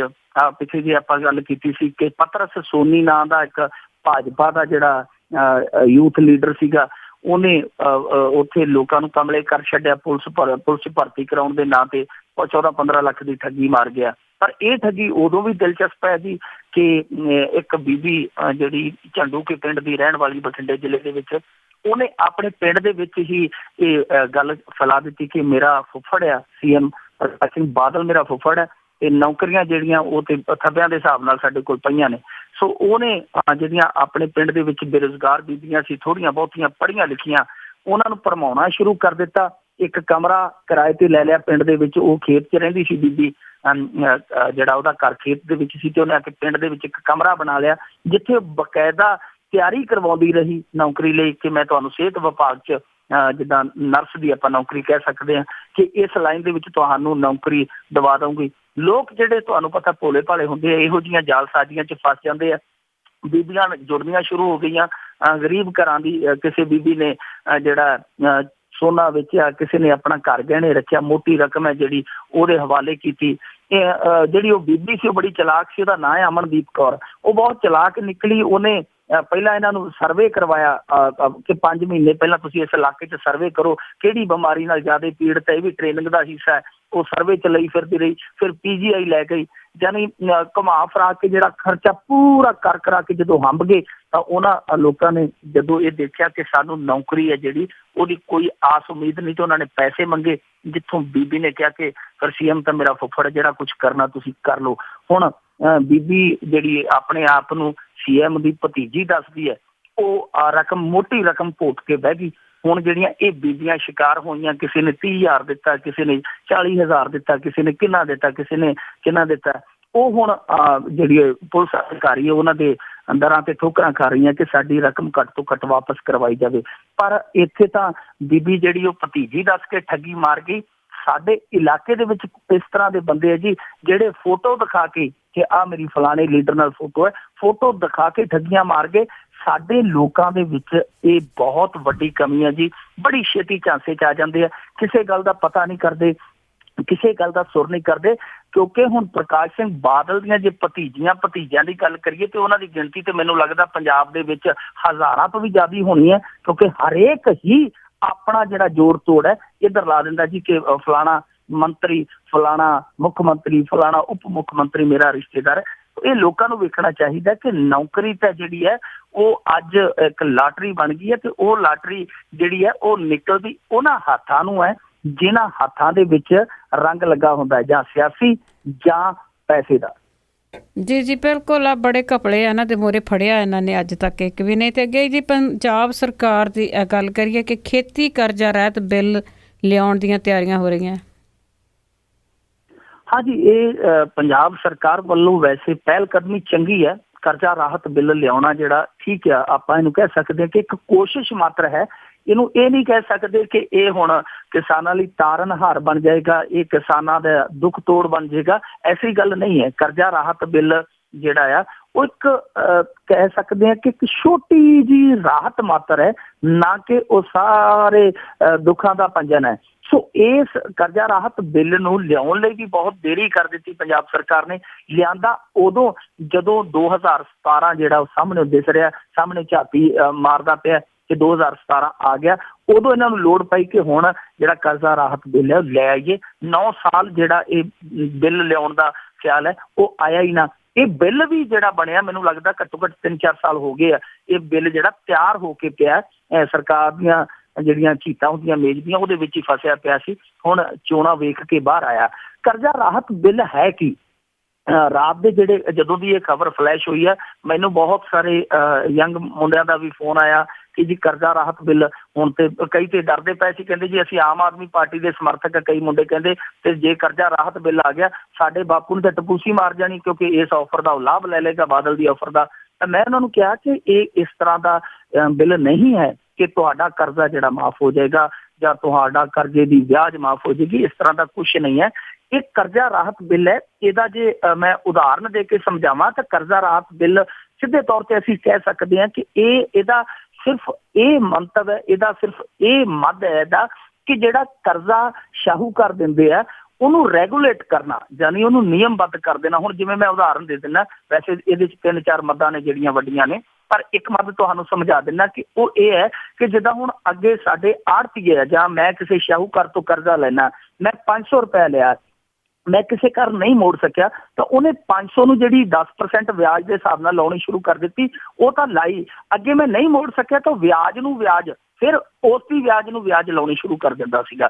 ਤਾਂ ਉਹ ਵਿਆਜ ਨੂੰ ਵਿਆਜ ਲੱਗ ਕੇ, ਵਿਆਜ ਨੂੰ ਵਿਆਜ ਲੱਗ ਕੇ ਅਖੀਰ ਜਿਹੜਾ ਉਹ ਉੱਪਰ ਨੋਟ ਭਰਿਆ ਹੁੰਦਾ ਜਾਂ ਉਹ ਚੈੱਕ ਹੁੰਦਾ, ਉਹਦੇ ਆਧਾਰ ਤੇ ਨਜਾਇਜ਼ ਵਿਆਜ ਲਾ ਕੇ ਉਹਦੀ ਪਹਿਲੀ ਦੀ ਕੁਰਕੀ ਕਰਵਾ ਲੈਂਦਾ ਜਾਂ ਕੇਸ ਕਰ ਦਿੰਦਾ, ਕੁਛ ਨਾ ਕੁਛ ਤਰੀਕਾ ਵਰਤ ਕੇ ਉਹ ਜਿਹੜਾ ਨਜਾਇਜ਼ ਵਿਆਜ ਹੈ ਜਿਹੜੀ ਉਹ ਕਿਸਾਨ ਤੋਂ ਵਸੂਲ ਕਰ ਲੈਂਦਾ। ਇਹਦੇ 'ਚ ਇਹ ਨਹੀਂ ਹੋਏਗਾ, ਤੁਸੀਂ ਮਤਲਬ ਕਿ ਸ਼ਾਹੂਕਾਰ ਹੈ ਜਿਹੜਾ ਉਹ ਕਰਜ਼ਾ ਦਿੱਤਾ ਉਹਨੇ ਕਿਸੇ ਨੂੰ, ਤਾਂ ਜਿਹੜੀ ਉਹਦੀ ਕੁਛ % ਵਿਆਜ ਹੈ ਉਹ ਵੀ ਨਿਯਮਬੱਧ ਹੋਏਗੀ, ਵਿਆਜ ਕਿੰਨੀ ਪੈਣੀ ਹੈ, ਕਿੰਨੀ ਰਕਮ ਨੂੰ ਕਿੰਨੀ ਪੈਣੀ ਹੈ, ਤਾਂ ਉਹਦੀ ਵਿਆਜ ਨੂੰ ਵਿਆਜ ਨਹੀਂ ਲਾ ਸਕੇਗਾ। ਔਰ ਦੂਸਰਾ ਇਹ ਕਿ ਕਿਸਾਨ ਜਦੋਂ ਵੀ ਚਾਹੇ ਉਹ ਲਮਸਮ, ਜਿਵੇਂ ਹੁੰਦੀ ਹੈ ਵਿਧੀ, ਤੇ ਉੱਕਾ ਪੁੱਕਾ ਜਿਹਨੂੰ ਕਹਿ ਦਿੰਦੇ ਆ, ਉਹ ਇਹਨੂੰ ਵਰਤ ਕੇ ਇਹ ਜਿਹੜਾ ਕਰਜ਼ੇ ਦਾ ਕੇਸ ਹੋਇਆ ਉਹ ਨਿਪਟਾ ਸਕਦਾ। ਔਰ ਤੀਸਰਾ ਇਹ ਹੋਏਗਾ ਕਿ ਜਿਹੜੇ ਆੜ੍ਹਤੀਏ ਆ ਉਹ ਜਿਵੇਂ ਘੇਰੇ, ਜਿੱਦਾਂ ਕਹਿ ਲਈਏ ਟੈਕਸ ਦੇ ਘੇਰੇ 'ਚ ਆ ਜਾਣਗੇ, ਕਿਉਂਕਿ ਉਹ ਇਹਨਾਂ ਨੂੰ ਨਿਯਮਬੱਧ ਕਰ ਦਿੱਤਾ ਜਾਵੇਗਾ। ਸੋ ਇਹ ਹੱਲ ਨਹੀਂ ਹੈ ਕਿਸਾਨਾਂ ਦੀ ਜਿਹੜੀ ਮੂਲ ਸਮੱਸਿਆ, ਉਹਦਾ ਹੱਲ ਨਹੀਂ। ਹਾਂ ਠੀਕ ਹੈ, ਰਾਹਤ ਹੈ ਕਿ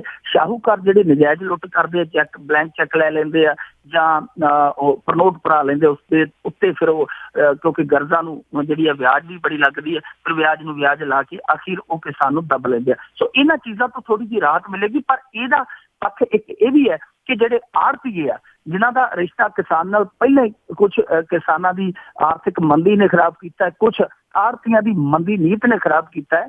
ਸੋ ਇਹ ਜਿਹੜਾ ਰਿਸ਼ਤਾ ਪਹਿਲਾਂ ਹੀ ਤਿੜਕਿਆ ਪਿਆ, ਇਹ ਬਿਲਕੁਲ ਤਿੜਕ ਜਾਵੇਗਾ। ਫਿਰ ਵਿਸ਼ਵਾਸ ਹੈ ਜਿਹੜਾ ਬਿਲਕੁਲ ਖਤਮ ਹੋ ਜਾਏਗਾ, ਕਿਉਂਕਿ ਆੜ੍ਹਤੀਆਂ ਦਾ ਵੀ ਜਿਹੜਾ, ਸਾਰਿਆਂ ਦਾ ਆੜ੍ਹਤੀਆਂ ਦਾ ਰਿਕਾਰਡ ਹੈ ਜਿਹੜਾ ਖਰਾਬ ਨਹੀਂ ਹੁੰਦਾ। ਕੁਛ ਆੜ੍ਹਤੀਏ ਜਿਹੜੇ ਬਹੁਤ ਲੰਮੇ ਸਮੇਂ ਤੱਕ ਆਪਦੇ ਕਿਸਾਨਾਂ ਨਾਲ ਡੀਲਿੰਗ ਹੈ ਬੜੀ ਸਹੀ ਕਰਦੇ ਆ, ਪਰ ਇੱਥੇ ਆ ਕੇ ਆੜ੍ਹਤੀਆਂ ਦਾ ਵਿਰੋਧ ਵੀ ਹੋਏਗਾ, ਕਿਉਂਕਿ ਆੜ੍ਹਤੀਏ ਜਿਹੜੇ ਉਹ ਪਹਿਲਾਂ ਹੀ ਕਿਸਾਨਾਂ ਵਾਂਗੂ ਮੰਦੀ ਦਾ ਸ਼ਿਕਾਰ ਨੇ। ਹੁਣ ਜੇ ਉਹਨਾਂ ਨੂੰ ਇਸ ਤਰ੍ਹਾਂ ਦਾ ਸਮੱਸਿਆ ਦਾ ਸਾਹਮਣਾ ਕਰਨਾ ਪਏਗਾ ਤਾਂ ਉਹ ਵੀ ਰੌਲਾ ਪਾਉਣਗੇ। ਪਰ ਸਾਡੀ ਸਰਕਾਰ ਦੀ ਇੱਕ, ਜਿੱਦਾਂ ਕਹਿ ਲਈਏ, ਚਲਾਕੀ ਵੇਖੋ। ਇੱਕ ਪਾਸੇ ਤੇ ਸਾਡਾ ਜਿਹੜਾ ਅਜਮੇਰ ਸਿੰਘ ਲੱਖੋਵਾਲ ਹੈ, ਉਹ ਕਿਸਾਨਾਂ ਦਾ ਨੇਤਾ ਤੇ ਉਹ ਹੈ ਮੰਡੀਕਰਨ ਦਾ ਚੇਅਰਮੈਨ, ਮੰਡੀਕਰਨ ਬੋਰਡ ਦਾ, ਤੇ ਦੂਜੇ ਪਾਸੇ ਜਿਹੜਾ ਇੱਕ ਉਪ ਚੇਅਰਮੈਨ ਹੈ ਉਹ ਆੜ੍ਹਤੀਆਂ ਦਾ ਲਾਇਆ। ਯਾਨੀ ਦੋਵਾਂ ਦੇ ਜਿਹੜੇ ਉੱਥੇ ਹਿੱਤ ਹੈ ਉਹ ਆਪੇ ਸੈਟਲਮੈਂਟ ਹੋ ਜਾਂਦੀ ਉਹਨਾਂ ਦੀ। ਬਿਲਕੁਲ ਜੀ, ਉਹਨੇ ਤਾਂ ਕੁਛ ਨਹੀਂ ਕਰਨਾ। ਉਹਦੀਆਂ ਕਹਾਣੀਆਂ ਆਪਾਂ ਕਈ ਵਾਰ ਜਿਹੜੀਆਂ ਪੜ੍ਹ ਚੁੱਕੇ ਹਾਂ। ਅਤੇ ਅਖੀਰ ਦੇ ਵਿੱਚ ਮੇਰਾ ਸਵਾਲ ਹੈ ਕਿ ਜਿਹੜੇ ਖੁਦਕੁਸ਼ੀ ਕਰ ਗਏ ਨੇ ਕਿਸਾਨ ਅਤੇ ਉਹਨਾਂ ਦੇ ਪੀੜਤ ਪਰਿਵਾਰ ਆ, ਉਹ ਮੁਆਵਜ਼ਾ ਉਡੀਕਦੇ ਆ, ਪਰ ਲੱਗਦਾ ਕਿ ਮੁਆਵਜ਼ਾ ਵੀ ਖੁਦਕੁਸ਼ੀ ਕਰ ਗਿਆ। ਜੀ ਗੱਲ ਇਸੇ ਤਰ੍ਹਾਂ ਦੀ ਹੈ। ਖੁਦਕੁਸ਼ੀਆਂ 3 ਹੋਈਆਂ ਲੱਗਦੀਆਂ ਨੇ। ਇੱਕ ਤੇ ਜਿਹੜਾ ਉਹ ਕਿਸਾਨ ਹੈ ਦੁਖੀ ਹੋ ਕੇ ਉਹ ਖੁਦਕੁਸ਼ੀ ਕਰ ਗਿਆ। ਦੂਸਰੀ ਖੁਦਕੁਸ਼ੀ ਜਿਹੜੀ ਤੁਸੀਂ ਕਹੀ ਕਿ ਮੁਆਵਜ਼ਾ ਜਿਹੜਾ ਫਾਈਲਾਂ ਦੇ ਵਿੱਚ ਖੁਦਕੁਸ਼ੀ ਕਰ ਗਿਆ। ਔਰ ਤੀਸਰੀ ਖੁਦਕੁਸ਼ੀ ਉਹ ਹੈ ਜਿਹੜਾ ਆਪਣੇ ਮਰੇ ਬਾਪ ਦੀ, ਮਰੇ ਪਤੀ ਦੀ ਖੁਦਕੁਸ਼ੀ ਦਾ ਮੁਆਵਜ਼ਾ ਲੈਣ ਲਈ ਜਲੀਲ ਹੋ ਰਿਹਾ ਦਫ਼ਤਰਾਂ ਦੇ ਵਿੱਚ। 3 ਖੁਦਕੁਸ਼ੀਆਂ ਮੈਂ ਤੇ ਗਿਣਦਾ ਕਿ 3 ਤਰ੍ਹਾਂ ਦੀਆਂ ਖੁਦਕੁਸ਼ੀਆਂ ਹੋ ਰਹੀਆਂ ਨੇ ਇੱਕੋ ਮਾਮਲੇ ਦੇ ਵਿੱਚ। ਹੁਣ ਮੁਕਤਸਰ ਦੇ ਵਿੱਚ ਕੱਲ ਮੀਟਿੰਗ ਸੀਗੀ ਅਫਸਰਾਂ ਦੀ, ਜਿਹਦੇ ਵਿੱਚ ਖੁਦਕੁਸ਼ੀ ਦੇ ਪੀੜਤ ਜਿਹੜੇ ਪਰਿਵਾਰ ਸੀਗੇ ਉਹ ਸ਼ਾਮਲ ਹੋਏ। ਉਹਨਾਂ ਨੇ ਆ ਕੇ ਆਪਣੇ ਪੱਖ ਰੱਖੇ। ਔਰ ਕਮਾਲ ਦੀ ਗੱਲ ਹੈ ਕਿ ਉਹਦੇ ਵਿੱਚ ਇੱਕ 15 ਸਾਲ ਦਾ ਬੱਚਾ ਵੀ ਸੀਗਾ ਜਿਹੜਾ ਆਪਣੇ ਪਿਤਾ ਲਈ ਮੰਗ ਰਿਹਾ ਸੀ ਮੁਆਵਜ਼ਾ, ਕਿ ਉਹਦਾ ਪਿਤਾ ਵੀ ਖੁਦਕੁਸ਼ੀ ਦਾ ਸ਼ਿਕਾਰ ਹੋਇਆ ਕਰਜ਼ੇ ਕਰਕੇ। ਇਸ ਤਰ੍ਹਾਂ ਹੋਰ ਇੱਕ ਖੋਖਰ ਦਾ 35 ਸਾਲਾ ਅੰਗਰੇਜ਼ ਸਿੰਘ ਸੀ, ਉਹਨੇ 7 ਲੱਖ ਰੁਪਇਆ ਦੇਣਾ ਸੀਗਾ, ਉਹਨੇ ਵੀ ਪਰੇਸ਼ਾਨ ਹੋ ਕੇ ਖੁਦਕੁਸ਼ੀ ਕੀਤੀ। ਉਹਦੀ ਪਤਨੀ ਸੀ ਸ਼ਿੰਦਰਪਾਲ ਕੌਰ, ਉਹ ਵੀ ਹਾੜੇ ਕੱਢਦੀ ਰਹੀ ਕਿ ਮੇਰਾ ਪਤੀ ਵੀ ਕਰਜ਼ੇ ਕਾਰਨ ਮਰਿਆ, ਮੈਨੂੰ ਵੀ ਮੁਆਵਜ਼ਾ ਦਿਓ। ਪਿੰਡ ਭਾਗਸਰ ਦੇ ਖੇਤ ਮਜ਼ਦੂਰ ਨੇ ਵੀ, ਕੋਈ ਸੁਖਰਾਜ ਚੰਦ, ਉਹਨੇ ਵੀ ਖੁਦਕੁਸ਼ੀ ਕੀਤੀ ਸੀਗੀ, ਉਹਦਾ ਪਰਿਵਾਰ। ਯਾਨੀ ਇਸ ਤਰ੍ਹਾਂ ਦੇ ਪਰਿਵਾਰ ਸੀਗੇ ਜਿਹੜੇ ਦਾਅਵਾ ਕਰਦੇ ਪਏ ਆ ਕਿ ਸਾਡੇ ਜਿਹੜੇ ਆਪਣੇ ਸੀਗੇ, ਸਾਡੇ ਪਰਿਵਾਰ ਨੂੰ ਚਲਾਉਣ ਵਾਲੇ, ਉਹ ਕਰਜ਼ੇ ਦੀ ਬਲੀ ਚੜ੍ਹ ਗਏ। ਪਰ ਸਰਕਾਰ ਹੈ ਕਿ ਮਾਨਤੀ ਨਹੀਂ। ਸਰਕਾਰ ਕਹਿੰਦੀ ਹੈ ਕਿ ਨਹੀਂ ਜੀ, ਇਹ ਜਿਹੜੇ ਕੇਸ ਹੈ ਵਿਚਾਰਨਯੋਗ ਨਹੀਂ। ਹੁਣ ਆ ਕੇ ਉੱਥੇ ਜਿਹੜੇ ਫਰਿਆਦੀ ਆ ਉਹ ਤੇ ਕਹਿ ਰਹੇ ਆ ਕਿ ਸਾਨੂੰ ਕਰਜ਼ੇ ਨੇ ਖਾ ਲਿਆ, ਪਰ ਉਹ ਕਹਿੰਦੇ ਕਿ ਨਹੀਂ ਜੀ, ਨਿਯਮਾਂ ਮੁਤਾਬਕ ਤੁਹਾਡਾ ਜਿਹੜਾ ਕੇਸ ਹੈ ਉਹ ਨਹੀਂ ਬਣਦਾ। ਕਿਉਂਕਿ ਇਹ ਜਿਹੜਾ ਖੁਦਕੁਸ਼ੀਆਂ ਦਾ ਵਰਤਾਰਾ ਜੀ, ਤੁਹਾਨੂੰ ਪਤਾ ਕਾਫੀ ਲੰਮੇ ਸਮੇਂ ਤੋਂ ਚੱਲਦਾ ਆ ਰਿਹਾ। ਤੇ ਸਾਡੇ ਪਿੰਡਾਂ ਦੇ ਵਿੱਚ ਬਹੁਤੇ ਲੋਕਾਂ ਨੂੰ ਅੱਜ ਵੀ ਇਸ ਚੀਜ਼ ਪ੍ਰਤੀ ਜਾਗਰੂਕਤਾ ਨਹੀਂ ਹੈ ਕਿ ਕੋਈ ਖੁਦਕੁਸ਼ੀਆਂ ਦੇ ਪੈਸੇ ਮਿਲਦੇ ਆ ਜਾਂ ਮੁਆਵਜ਼ਾ ਆਉਂਦਾ ਹੈ। ਬਹੁਤੇ ਲੋਕਾਂ ਨੂੰ ਹੁਣੇ ਹੀ ਪਤਾ ਲੱਗਾ, ਜਿਵੇਂ ਇਹ ਖਬਰਾਂ ਜ਼ਿਆਦੀਆਂ ਵੱਧ ਤੋਂ ਵੱਧ ਪ੍ਰਕਾਸ਼ਿਤ ਹੁੰਦੀਆਂ ਮੁਆਵਜ਼ੇ ਨਾਲ ਜੁੜੀਆਂ ਜਾਂ ਖੁਦਕੁਸ਼ੀਆਂ ਨਾਲ ਜੁੜੀਆਂ। ਸੋ ਹੁਣ ਥੋੜਾ ਜਿਹਾ ਲੋਕ ਪਤਾ ਲਾਉਣ ਲੱਗੇ ਆ ਕਿ ਇਹ ਖੁਦਕੁਸ਼ੀਆਂ ਹੁੰਦੀਆਂ। ਸੋ ਹੁਣ ਜਦੋਂ ਇਹ ਮੁਆਵਜ਼ਾ ਜਿਹੜਾ 2 ਲੱਖ ਤੋਂ ਵਧਾ ਕੇ 3 ਲੱਖ ਕਰ ਦਿੱਤਾ ਗਿਆ ਔਰ ਮਿਲਣਾ ਸ਼ੁਰੂ ਹੋਇਆ, ਤਾਂ ਜਿਹੜੇ ਲੋਕ ਪਿੱਛੇ ਇਹਨਾਂ ਖੁਦਕੁਸ਼ੀਆਂ ਦਾ ਸ਼ਿਕਾਰ ਹੋਇਆ ਉਹ ਵੀ ਅੱਗੇ ਆ ਰਹੇ ਆ ਕਿ ਸਾਡੇ ਵੀ ਭਾਈ ਮਰੇ ਆ, ਸਾਨੂੰ ਵੀ ਦਿਓ। ਸੋ ਪਰ ਉਹਨਾਂ ਦੇ ਵਿੱਚ ਅੜਚਨ ਕੀ ਹੈ ਕਿ ਇਹਨਾਂ ਨੇ ਨਿਯਮ ਬਣਾਇਆ ਹੋਇਆ ਸੀਗਾ ਕਿ ਪੋਸਟਮਾਰਟਮ ਦੀ ਰਿਪੋਰਟ ਹੈ ਜਿਹੜੀ ਜ਼ਰੂਰੀ ਹੈ। ਤੇ ਸਾਡੇ ਪਿੰਡਾਂ ਦੇ ਵਿੱਚ ਇਹ ਹੈ ਜੀ ਕਿ ਜਦੋਂ ਕੋਈ ਬੰਦਾ ਮਰ ਜਾਂਦਾ ਇਸ ਤਰ੍ਹਾਂ ਗੈਰ ਕੁਦਰਤੀ ਮੌਤ ਨਾਲ, ਤੇ ਉਹ ਫਿਰ ਕਹਿ ਦਿੰਦੇ ਜੀ ਕਿ ਹੁਣ ਇਹਦੀ ਦੇਹ ਖਰਾਬ ਹੋਏਗੀ, ਪੋਸਟਮਾਰਟਮ ਚੀਰਾ ਫੜਾ ਕਹਿ ਦਿੰਦੇ ਉਹਨੂੰ, ਇਹ ਚੀਰਾ ਫੜਾ ਕੀ ਕਰਵਾਉਣਾ, ਇਹਦੀ ਮਿੱਟੀ ਖਰਾਬ ਕਾਹਤੋਂ ਕਰਨੀ, ਸੰਸਕਾਰ ਕਰ ਦਿਓ। ਸੋ ਉਹ ਜਿਹੜੇ ਕੇਸ ਹੈ ਉਹ ਰਹਿ ਜਾਂਦੇ ਆ ਕਿਉਂਕਿ ਇਹਨਾਂ ਨੇ ਆਧਾਰ ਬਣਾਇਆ ਸੀ ਪੋਸਟਮਾਰਟਮ। ਕਿਉਂਕਿ ਹੁਣ ਸਰਕਾਰ ਨੇ ਨਿਯਮ ਬਦਲਤਾ, ਪਿੱਛੇ ਜਿਹੇ ਤੇ ਆਫਰ ਹੀ ਦੇ ਦਿੱਤੀ ਸਰਕਾਰ ਨੇ, ਤੁਹਾਨੂੰ ਪਤਾ ਹੈ ਬੜੀ ਆਲੋਚਨਾ ਵੀ ਹੋਈ ਉਸ ਚੀਜ਼ ਨੂੰ ਲੈ ਕੇ ਕਿ ਜਿਸ ਦਿਨ ਖੁਦਕੁਸ਼ੀ ਹੋਏਗੀ ਉਸੇ ਦਿਨ ਮੁਆਵਜ਼ਾ ਮਿਲੇਗਾ, ਯਾਨੀ ਉਸੇ ਦਿਨ ਮੁਆਵਜ਼ਾ ਮਿਲੇਗਾ। ਕੇਸ ਦੀ ਜਿਹੜੀ ਪ੍ਰਕਿਰਿਆ ਬਾਅਦ ਚ ਚੱਲਦੀ ਰਹੇਗੀ। ਤੇ ਇਸ ਚੀਜ਼ ਨੂੰ ਅਸੀਂ ਮੰਨ ਲਈਏ ਕਿ ਸਰਕਾਰ ਇਹ ਰਾਹਤ ਦੇ ਰਹੀ ਹੈ, ਤਾਂ ਫਿਰ ਉਹਨਾਂ ਕਿਸਾਨਾਂ ਦੇ ਪਰਿਵਾਰਾਂ ਦੇ ਵੀ ਕੇਸ ਵਿਚਾਰਨੇ ਚਾਹੀਦੇ ਆ ਜਿਹੜੇ ਦਾਅਵਾ ਕਰਦੇ ਆ। ਹਾਂ ਠੀਕ ਹੈ, ਪੋਸਟਮਾਰਟਮ ਨਹੀਂ ਹੋਇਆ, ਇਹ ਪੁਸ਼ਟੀ ਨਹੀਂ ਹੋ ਸਕਦੀ ਕਿ ਮੌਤ ਕਿਸ ਚੀਜ਼ ਨਾਲ ਹੋਈ ਹੈ, ਪਰ ਪਿੰਡਾਂ ਦੇ ਵਿੱਚ ਜਿਹੜੀ ਪੰਚਾਇਤ ਹੈ, ਜਿਹੜੀ ਸੰਵਿਧਾਨਕ ਇਕਾਈ ਹੈ, ਉਹਦੇ ਤੋਂ ਪੁਸ਼ਟੀ ਕਰਾ ਲੈਣੀ ਚਾਹੀਦੀ ਹੈ, ਜਾਂ ਉਹਦੇ ਜਿਹੜੇ ਬੈਂਕ ਖਾਤੇ, ਜਿਹੜਾ ਕਰਜ਼ਾ ਹੈ, ਜਿਹੜਾ ਰਿਕਾਰਡਡ ਕਰਜ਼ਾ ਹੈ, ਅਧਿਕਾਰਤ ਕਰਜ਼ਾ, ਉਹਦੀ ਜਾਂਚ ਕਰ ਲੈਣੀ ਚਾਹੀਦੀ ਹੈ। ਪਰ ਇਹ ਕਹਿ ਕੇ ਕਿ ਪੋਸਟਮਾਰਟਮ ਨਹੀਂ ਹੋਇਆ, ਕਿਸੇ ਨੂੰ ਇਸ ਰਾਹਤ ਤੋਂ ਮਹਿਰੂਮ ਨਹੀਂ ਰੱਖਣਾ ਚਾਹੀਦਾ। ਪਰ ਸਾਡੇ ਹੁਣ ਪੰਜਾਬ ਸਰਕਾਰ ਨੇ ਜਦੋਂ ਇਹ ਦੇਖਿਆ, ਪਹਿਲਾਂ ਤੇ ਉਹਨਾਂ ਨੇ 2007 ਦੇ ਵਿੱਚ ਇਹ ਮੁਆਵਜ਼ਾ ਜਿਹੜੀ ਰਾਸ਼ੀ ਐਲਾਨਣ ਵਾਲੀ ਨੀਤੀ ਉਹ ਅਮਲ ਚ ਲੈ ਆਂਦੀ, ਪਰ ਜਦੋਂ ਉਹਨਾਂ ਨੇ ਆਪਣੇ ਆਪ ਨੂੰ ਹਾਲਾਤਾਂ ਦੇ ਸਾਹਮਣੇ ਖੜਾ ਦੇਖਿਆ ਤਾਂ ਉਹ ਪੈਰ ਪਿੱਛੇ ਪੁੱਟ ਰਿਹਾ, ਕਿਉਂਕਿ ਖੁਦਕੁਸ਼ੀਆਂ ਇੰਨੀਆਂ ਹੋ ਰਹੀਆਂ ਨੇ ਕਿ ਉਹ ਜਿਹੜਾ ਮੁਆਵਜ਼ਾ ਹੈ ਸਰਕਾਰ ਦੇ ਲਈ ਹੁਣ ਇੱਕ ਤਰ੍ਹਾਂ ਨਾਲ ਕਹਿ ਲਈਏ ਕਿ ਕੋੜ ਕਿਰਲੀ ਵਾਲਾ ਹਿਸਾਬ ਬਣ ਗਿਆ। ਨਾ ਤਾਂ ਉਹ ਇਸ ਯੋਜਨਾ ਨੂੰ ਚਲਾ ਸਕਦੇ ਆ, ਨਾ ਪਿੱਛੇ ਹਟ ਸਕਦੇ। ਫਿਰ ਉਹਨਾਂ ਨੇ ਵਿੱਚ ਸ਼ਰਤਾਂ ਕੱਢ ਦਿੱਤੀਆਂ ਨੇ ਕਿ ਜੋ ਇਹਨਾਂ ਸ਼ਰਤਾਂ ਨੂੰ ਲੰਘੇਗਾ ਸਾਡੇ ਵੱਲੋਂ ਉਹੀ ਕੇਸ ਪ੍ਰਵਾਨ ਕੀਤਾ ਜਾਏਗਾ। ਹੁਣ ਉਹ ਸ਼ਰਤਾਂ ਕਰਕੇ ਹੀ ਇਹ ਜਿਹੜਾ ਮੁਆਵਜ਼ੇ ਵਾਲਾ ਇਹ ਇੱਕ ਤਰ੍ਹਾਂ ਨਾਲ ਕਹਿ ਲਈਏ ਪੰਗਾ ਇਹਨਾਂ ਪਰਿਵਾਰਾਂ ਨੂੰ ਪਿਆ ਹੋਇਆ ਜਿਨ੍ਹਾਂ ਨੇ ਆਪਣੇ ਜੀਅ ਵੀ ਗਵਾ ਲਏ ਤੇ ਹੁਣ ਆਪਣਾ ਆਪ ਹੈ ਜਿਹੜਾ ਉਹ ਦਫ਼ਤਰਾਂ 'ਚ ਰੁਲਾ ਰਹੇ ਆ। ਜੀ ਬਿਲਕੁਲ, ਪਤਾ ਨਹੀਂ ਇੱਥੇ ਕਦੋਂ ਕਾਰਜ ਸਿੱਧ ਹੋਣਗੇ। ਬਹੁਤ ਬਹੁਤ ਤੁਹਾਡਾ ਧੰਨਵਾਦ। ਸ਼ੁਕਰੀਆ ਜੀ, ਮਿਹਰਬਾਨੀ ਜੀ। ਇਹ ਸਨ ਮਿੰਟੂ ਗੁਰਸਰੀਆ ਜੋ ਸਾਡੇ ਨਾਲ ਜੁੜਦੇ ਨੇ ਤੇ ਖਬਰਾਂ ਦੇ ਬਾਰੇ ਚਰਚਾ ਕਰਦੇ ਨੇ ਕਿ ਕੀ ਕੁਛ ਉੱਥੇ ਵਾਪਰਿਆ। ਤੇ ਅਖੀਰ ਦੇ ਵਿੱਚ ਅੱਜ ਨਵਾਂ ਲੱਗੀ ਲਾਲੂ ਨੂੰ ਮਿੱਤਰ ਦੀ ਮੌਜ ਲੱਗਦੀ, ਉਹਦੇ ਪੁੱਤਰ ਹਨ 2 ਸਰਕਾਰ ਅੰਦਰ, ਲੀਡਰ ਲੱਗਦੇ ਨਤੀਸ਼ ਨਾਲ ਬੜੇ ਥੋੜੇ, ਲਾਲੂ ਪੱਖੀਆਂ ਦੀ ਤਕੜੀ ਡਾਰ ਅੰਦਰ, ਬਾਹਰ ਲਾਲੂ ਅਮਾਨ ਦੀ ਕਥਾ ਕਰਦਾ, ਚੇਲੇ ਕਰੀ ਜਾਂਦੇ ਸੁਣਿਆ ਮਾਰ ਅੰਦਰ, ਅੱਖ ਲਾਲੂ ਦੀ ਮੋਦੀ ਦੇ ਤਖਤ ਉੱਤੇ, ਆਖੇ ਲੈਣਾ ਕਿ ਅਸੀਂ ਬਿਹਾਰ ਅੰਦਰ, ਬਣੇ ਹੋਏ ਸਨ ਪਹਿਲਾਂ ਦੇ ਕੇਸ ਜਿਹੜੇ ਹੁੰਦੇ ਵਿੱਚ ਬਿਹਾਰ ਕਈ ਰੱਦ ਸੁਣਿਆ, ਸਾਰਾ ਫਿਕਰ ਨਤੀਸ਼ ਦੇ ਸਿਰ ਉੱਪਰ ਹੁੰਦਾ ਲਾਲੂ ਦਾ ਵੱਡਾ ਹੈ ਕਦ ਸੁਣਿਆ, ਸਾਰਾ ਫਿਕਰ ਨਤੀਸ਼ ਦੇ ਸਿਰ ਉੱਪਰ ਹੁੰਦਾ ਲਾਲੂ ਦਾ ਵੱਡਾ ਹੈ ਕਦ ਸੁਣਿਆ। ਸਾਰੇ ਸਰੋਤਿਆਂ ਨੂੰ ਬਲਵਿੰਦਰ ਕੌਰ ਵੱਲੋਂ ਵੀ ਅਗਲੇ ਬੁਲਟਨ ਤੱਕ ਪਿਆਰ ਭਰੀ ਸਤਿ ਸ੍ਰੀ ਅਕਾਲ।